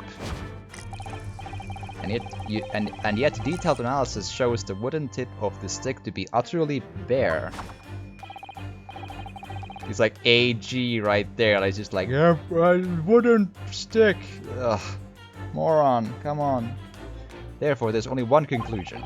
The rod that you hold in your hand, which appears to be a walking cane, is in fact no cane at all.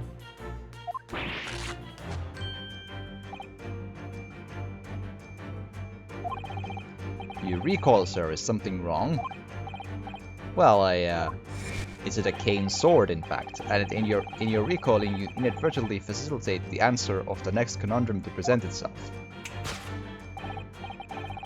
Namely, what is the truth behind this rod you bear? And more importantly, does it vibrate? Yes. Yes, your reaction betrays the truth. The handle which you evidently would like to conceal is the key to understanding this riddle, you see.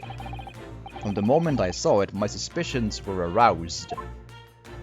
Or something was aroused, but it was all lies, so there we are. What walking cane demands such a stout handle, mused I. But of course, as I said, this is no walking cane. No, that rod is the broken handle of a shovel. What? Are you insane? Yes, he is. Yes. He's insane in many ways. One, he makes all the wrong deductions, and he's also mentally ill in the sense that he can only sleep at night if he sends innocent people to their deaths. That's how he rolls. And now, having determined this undeniable truth, the conclusion is clear. Your true motive for coming here was to take employment at this establishment in order to excavate the ground beneath the premises. What a calculated crime you have conceived, sir, a wickedly calculated crime. To tunnel underneath the pawnbrokery. And that is the Sherlock Holmes of this one. Good God, man. Now, Mr. Benedict, let us continue. For we must expose the details of this elaborate crime you have in the planning. This is utterly absurd. You suggest that I, a gentleman, intend to excavate the ground beneath this pawnbrokery with a broken shovel. Apparently so. What on earth do you propose I could expect to find there? Some long-forgotten treasure, I suppose? Save for such a fanciful theory, what possible reason could I have to do as you say? Oh, but there is an ample reason. as you are only too well aware, Mr. Benedict. Ah, and your fertile glance is more telling than I could have hoped. But let us consider what would motivate a man to infiltrate a shop such as this to secretly dig beneath its floor. The answer is revealed by the council notice on the counter to which your eyes were inadvertently drawn. This letter gives notice of public works to be carried out in the local area. And according to the enclosed plan of the upcoming sewerage works, beneath this shop runs a sewer that adjoins another, one that runs under the bank on the opposite side of the road. This madness has entered the sewers now, has it? By excavating the ground beneath our feet, you would gain access to the waterway that flows in very close proximity to the great vault of the financial institution opposite. What are you... In summary, sir, you devised a master plan to pull off an elaborate bank robbery by dint of the underground tunnels. How cool. Which brings us at last to the final chapter of this lurid scheme. With what plunder did the thief hope to make off from the underground vault of the bank? Are you quite serious? Having consulted with Scotland Yard some days ago, I happen to know the answer. But naturally, the answer is no secret to you, is it, Mr. Benedict? I have no idea what you're talking about. Allow me to present a rather interesting piece of evidence. You see, this picture postcard tells us all we need to know. A postcard of the Great Exhibition? I'm afraid you've quite lost me. Currently in the final stages of preparation, the Great Exhibition will soon be underway. And the government has provided extra funds to complete its centerpiece, the Crystal Tower. Funds that currently sit in the vault of the bank on the other side of this road. Pardon? Yes, the considerable crime you have been contemplating is the theft of that which sits in the vault of that bank, the special reserve funds for the Great Exhibition. Of course, that is top secret police information, so keep it under your hat, please. To steal the Great Exhibition's reserve funds. Right.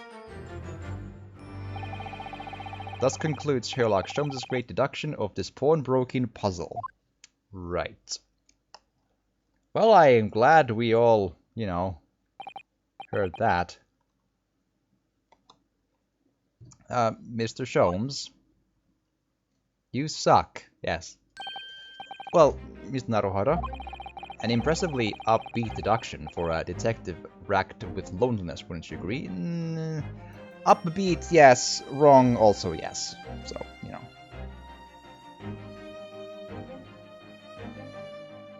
So these things sometimes go. Was it true what you said about the bank over the road and what it has in its vault? Indeed, though few know of its existence, it's one of the government's most closely guarded secrets. Gregson told me in the strictest of confidence. But you just announced it to everyone here, rather loudly, in fact. Ah. And if it's such a big secret, how would Mr. Benedict have come to find out about it? There can be but one explanation for that. Clearly it is because the man is a criminal. Right. But what if he didn't know anything about the money in the vault? If he's a criminal, as you said, then buying a brand new shovel is sure to be the first thing he does now that you've revealed the secret. Oh. Or if he doesn't, maybe Mr. Windybank will. He already has plenty of shovels here, after all. Oh my life, I assure you I'm not so unscrupulous. Well, hopefully this has taught you a valuable lesson. Sensitive information must be handled with the utmost of care. My dude. Should you maybe never leave your home again or something? One can never be sure that someone privy to secrets won't disclose them, and once the word is out, it's out. Perhaps I'll think twice before confiding in you next time, Mr. Sholmes. An excellent idea, Mr. Naruhodo, an excellent idea. Ahahaha. Well then, Mr. Naruhodo, you know what to do, I'm sure. Yes. Go home and leave Mr. Sholmes to languish in his wrong deduction. That's exactly right. Yes. Yes, let's listen to that great deduction again and see if we can massage it into I don't want to massage Mr. Sholmes' deduction.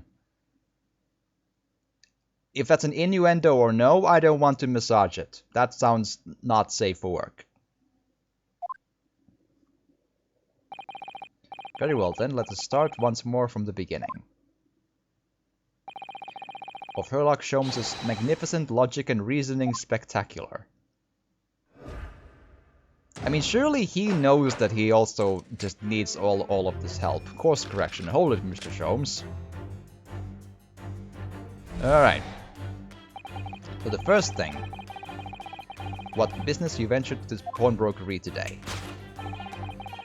Claim to have followed this pickpocket here, having had the redemption ticket stolen from you on the street, but that is emotionally a lie. The real truth is something quite different. As revealed by that which you hold in your hand.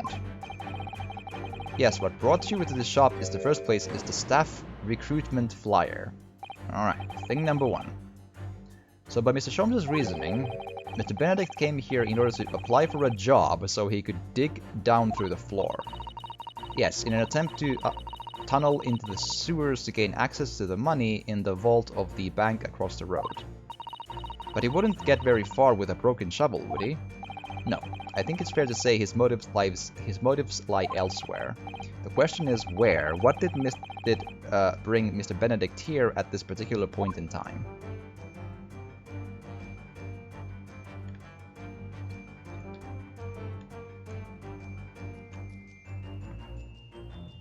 Scribbled writing.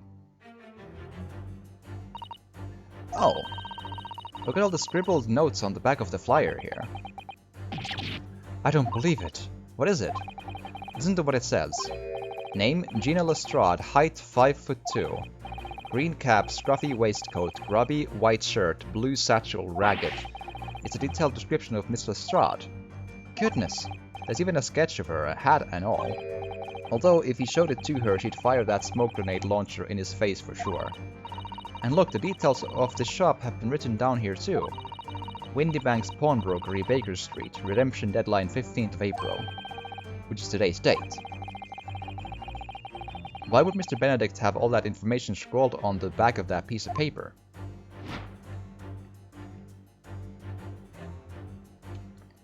So...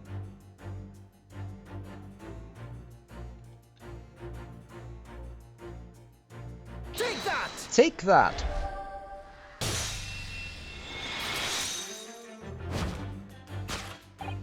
Yes, what brought you to this shop in the first place is the info about Miss Lestrade. Quite so, my dear fellow. It would appear that the writing and the sketch on the reverse of the flyer pertain to the pickpocket Miss Lestrade and to Mr. Windybank's pawnbrokery here. Ah. You originally told us that you had merely given chase after Miss Lestrade stole the redemption ticket from you. But that, sir, is a thinly veiled lie. It is the information on the back of the flyer that led you here today, by which I mean... here to Windybank's pawnbrokery and today the redemption deadline of that overcoat. So you waited outside for the young girl matching the description you have written down to arrive. And you have gone some lengths to hide the reason for your pursuit of Miss Lestrade. In other words, there is some ulterior motive for your actions.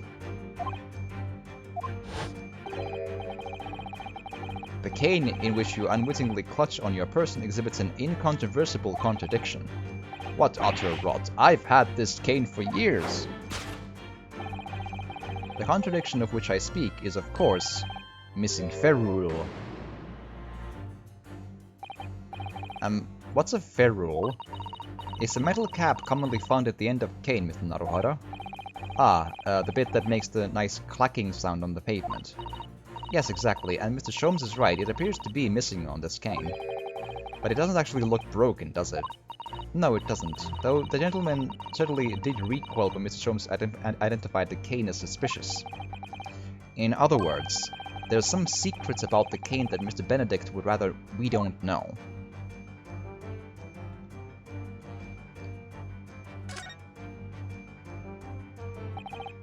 Look here, Mr. Sato. There are some letters on the handle. Ah yes, those must be initials, I think. In the West, it's customary for people to engrave their belongings with their first letters of their names. So Herlock Sholmes would be HS, you mean? That's right. And the initials on this cane, obviously... Oh. AG? Why does it feel as though that's not quite right?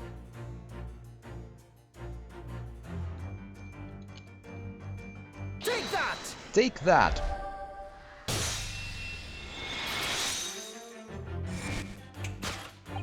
The contradiction of which I speak is, of course, the initialing. A most astute observation, wouldn't you say, Mr. Eggert Benedict? We are led to believe so that your initials are EB. Yet in a most possessive manner you have in your grasp a cane bearing the initials AG. An incontrovertible contradiction indeed, would you not agree? No, you're wrong. This cane isn't... You said before that you had the cane for years. So don't try to tell us that you just borrowed it from a friend or found it in the park, or I will cut you in twain with my katana. Yes. In short, though you hold yourself to be a gentleman, you have withheld your true name.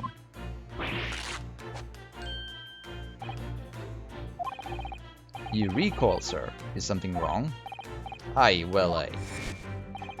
And in your recoiling, you inadvertently facilitate the answer of the next conundrum to present itself. Namely, what is the truth behind this rod you bear? Yes, your reaction betrays the truth. The handle, which you evidently would like to conceal, is the key to understanding the riddle, you see. Aha, let's solve the problem. Let's consider the bare bones of what's happened here. Mr. Strahd redeemed that fine-looking overcoat. That much is very much correct, yes. We can agree on that point for certain and sure.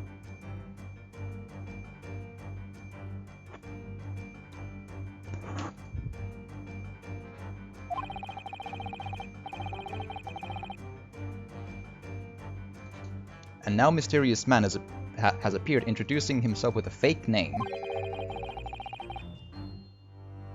and claiming that the overcoat belongs to him.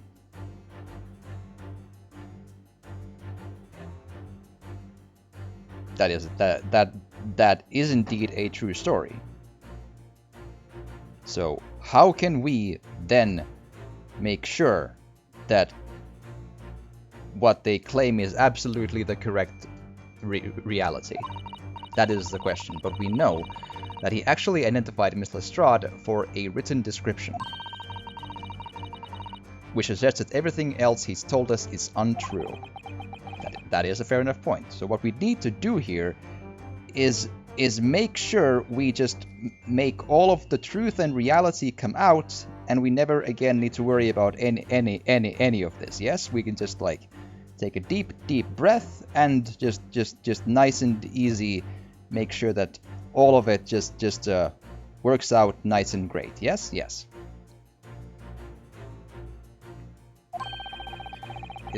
Is somehow prove that overcoat cannot possibly belong to him.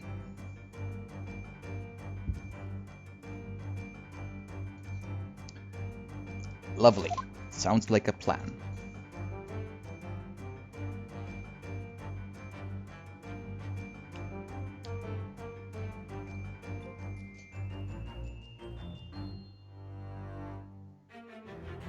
Let's try and get that done. Ah, I heard the split seam.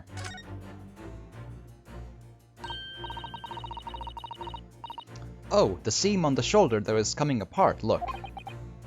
So it is.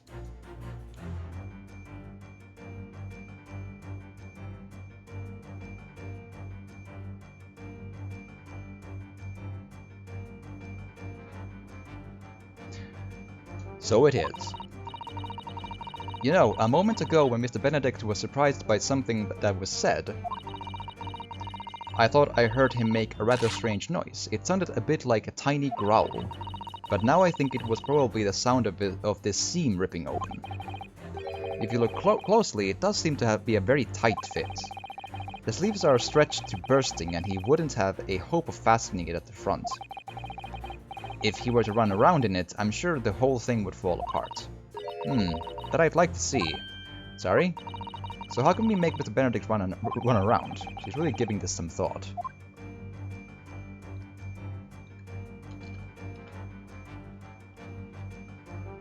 Take that!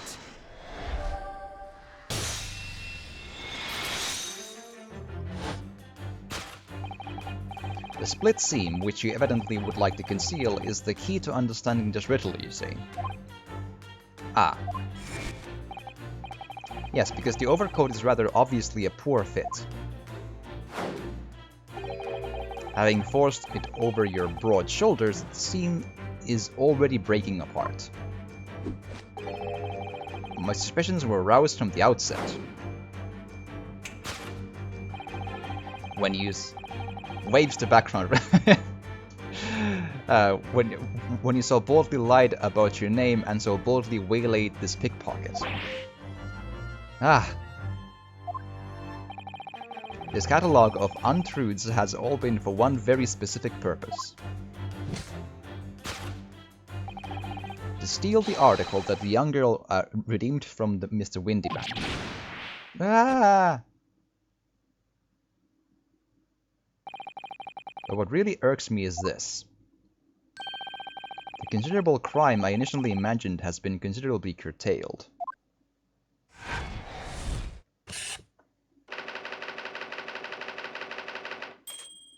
To abscond with a redeemed item. Solved.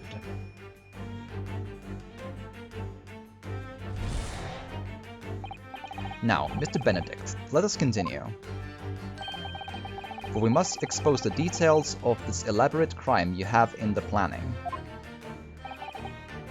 This is utterly absurd. You suggested I, a gentleman, designed a wheeze to flitch some tawdry article of pawnage? Yes.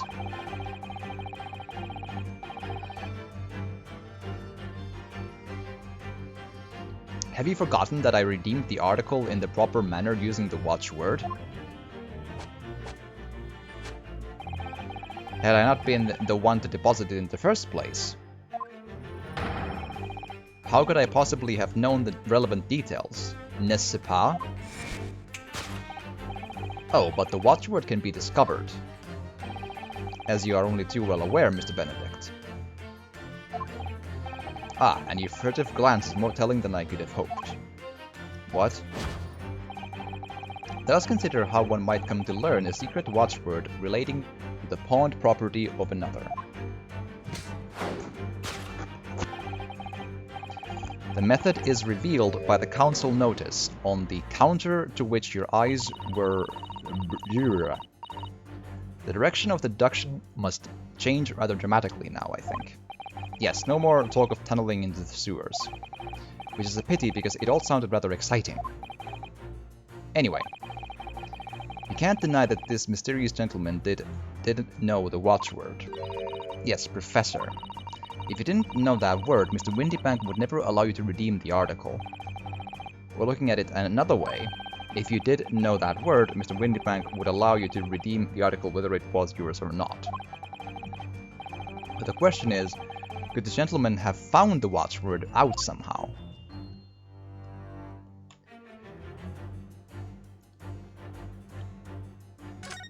So what's that?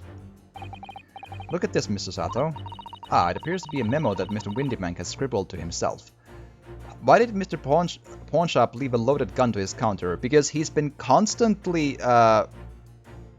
rather oddly, how can I put this lightly? He has constantly alluded to blowing his brains out for any reason at all. So that's why I don't quite understand these characters. So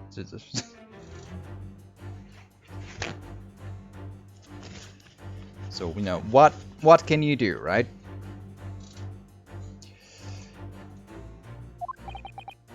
Get a holster. Yeah, let's see. What does it say? Oh, Professor. Windybank's system is quite flawed, it seems. Mr. Windybank must make a note of the watchwords his customer is giving right before their eyes. And in alarmingly clear script as well. Oh dear. I don't know where to look. Who knows what other secrets I might see. Well, that's the answer though. Take that! Take that!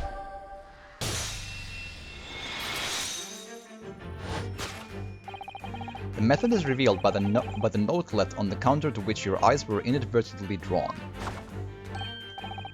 Yes, the broker here follows the same procedure whenever a customer comes to redeem an article.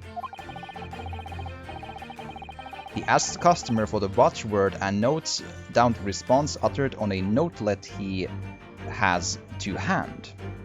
There we are.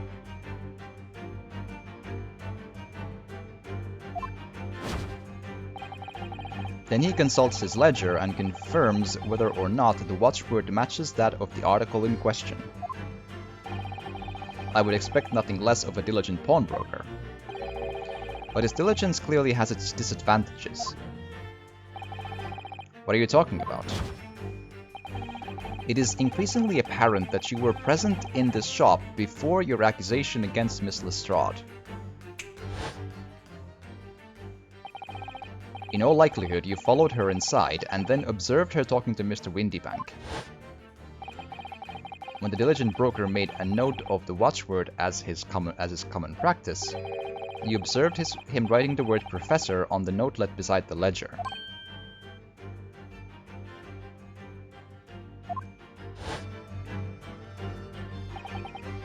And that, sir, was the master plan you devised to steal the pawned article from the young Miss Lestrade. Master plan? Which brings us at last to the final chapter of this lurid scheme. Why would you go to such lengths to redeem that particular article from this pawnbroker? Are you quite serious? For an ill-fitting overcoat hardly seems to justify the effort, much less a worthless music box disc. But naturally, you had a very good reason to make them yours, didn't you, Mr. Benedict? I have no idea what you're talking about. Allow me to present a rather interesting piece of evidence. You see, this picture postcard tells us all we need to know. The articles we're talking about are the overcoat and the music box disc that was in one of the pockets, which according to Mr. Windybank isn't even worth a penny. And yet this man went to such lengths to steal them. Why? I wonder if perhaps we already have the evidence we need to explain it, Mr. Naruhodo. Could we? Really? I better have the thorough look through all the evidence we've collected so far.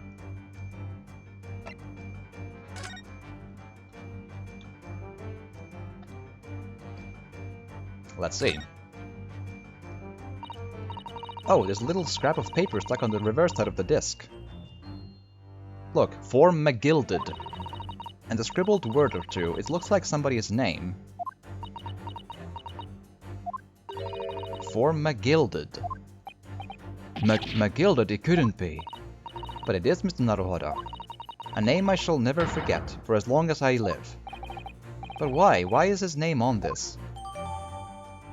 A metal desk used to play music in a mechanical music box on the reverse side of a note that reads For McGilded. Right.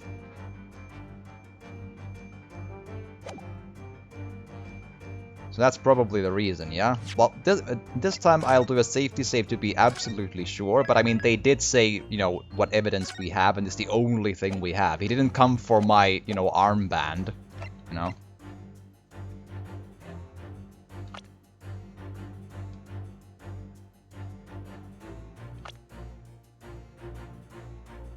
So yeah, present this. Take that!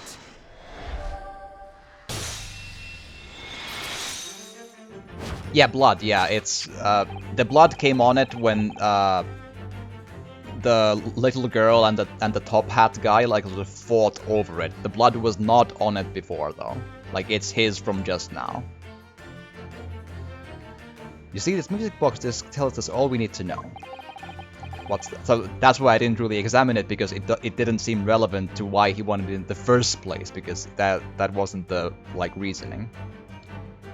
Like, he wanted the disc before the blood came on it. What's that on the back? It reads, for McGilded. Ah. Idonomic! Hey, Idonomic! Welcome! I'm glad to have you here, and I hope day has been excellent. How goes the game? We've made solid, long, great progress in leaps and strides. Solved one case, which ended up being an extraordinarily horrible accident, where an innocent person almost got sent to the gallows, and now we're solving some sort of really weird scheme where some really weird gentleman guy some really weird top hat guy is trying to steal from some pickpocket a music disc, and it's very weird, and we're trying to get to the bare basics of why in the actual hell is that happening. Glad to be here, thank you, and I'm glad to have you. Mr. Magnus McGilded, the unfortunate philanthropist who perished in curious circumstances at the Old Bailey 2 months ago. A prominent man in London, though his lone mongering demonstrated a distinct lack of scruples. So, you're an associate of his, are you? Or perhaps a subordinate? Mr. McGilded was a man of unusually small stature. In fact, he was precisely the right size for that overcoat that you've squeezed yourself into. I don't know, he looked a little short for that, but okay. Ugh. Your true identity remains shrouded in mystery, Mr. Eggert Benedict, but the final conclusion here is crystal clear. The reason you came to this pawnbrokery today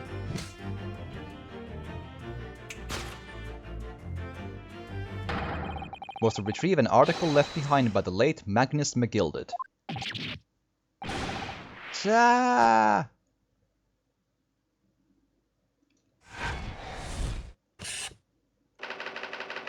To acquire an item deposited by Mr. McGilded. There we are. Solved!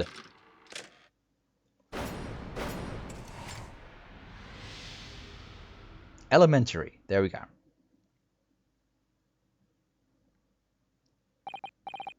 Well, Mr. Magnus McGilded. Not a name I expected to hear in these circumstances.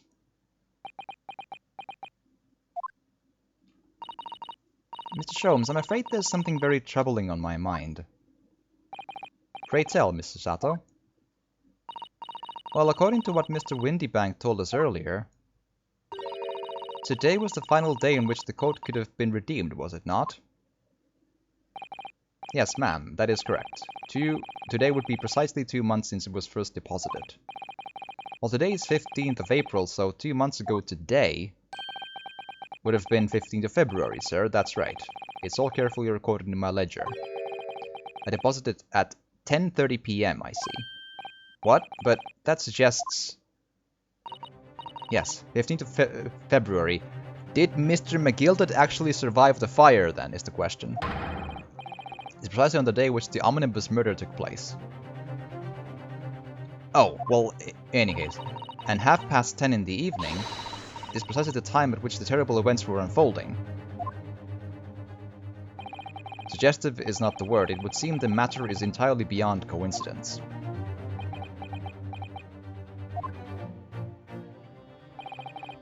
You are, of course, at liberty to make whatever outlandish deductions you choose, however. I must insist you hand over the music box disc now. It would be a terrible shame for you to return to your native land in a box. Mr. Pawnbroker, could you shoot him in the back of the head, please? Ah, what do I do? Nope.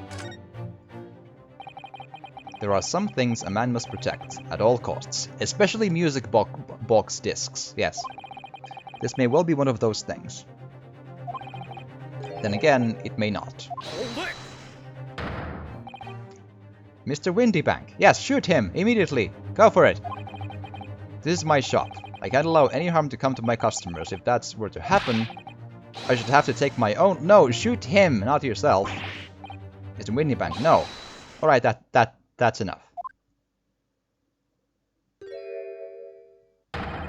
Inspector Gregson! Why do you have eyeless police officers with you? Are they like some sort of...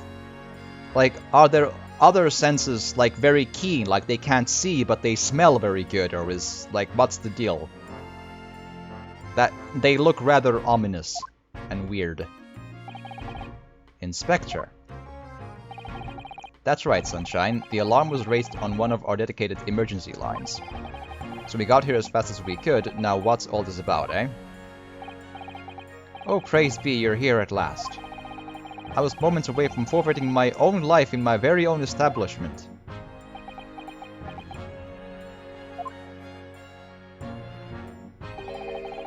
It would seem you have the upper hand.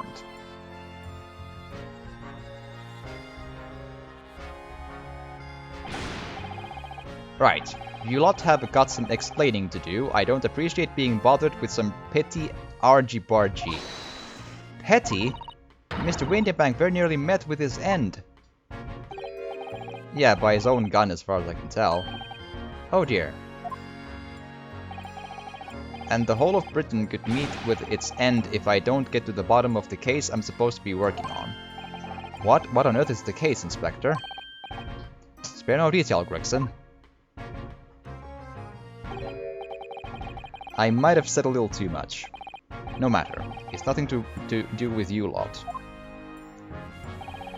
Anyway, sir, you're gonna have to come with me down to the station. But of course, Inspector. Ah! He's getting away! He pirouettes! Get after him, lads. Whistle the beat, officer, too. Sir.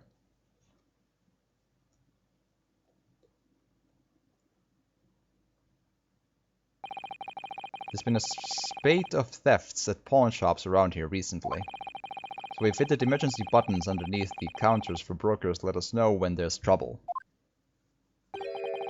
Oh, Inspector, I was very worried there for a while. Very worried indeed. Now then, Mr. Permanently in mourning. Oh, yes? I'll be taking that, whatever it is, of McGilded's down to the yard. Thank you very much. So hand it over. Oh, yes, of course. No, don't give it to him. It's mine, that is. Mine!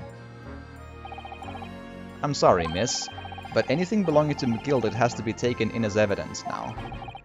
As evidence? If the police demand something as evidence, my dear fellow, we have no choice but to capitulate. It's all yours, Inspector. Grr.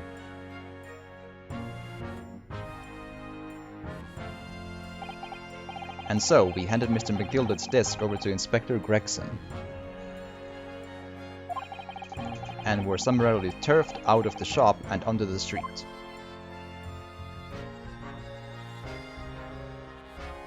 To be continued. Alrighty.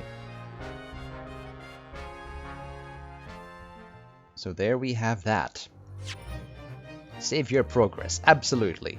But indeed, since it is a good intermission, so if you are watching this on YouTube, please do drop a like or subscribe, because it would make my day, I promise. It would be the most loveliest thing you could do. It would truly make my day, and it would just make a smile, I promise. But and I hope you've enjoyed watching this. I hopefully will catch you in the next part of this case as well. Have a good one.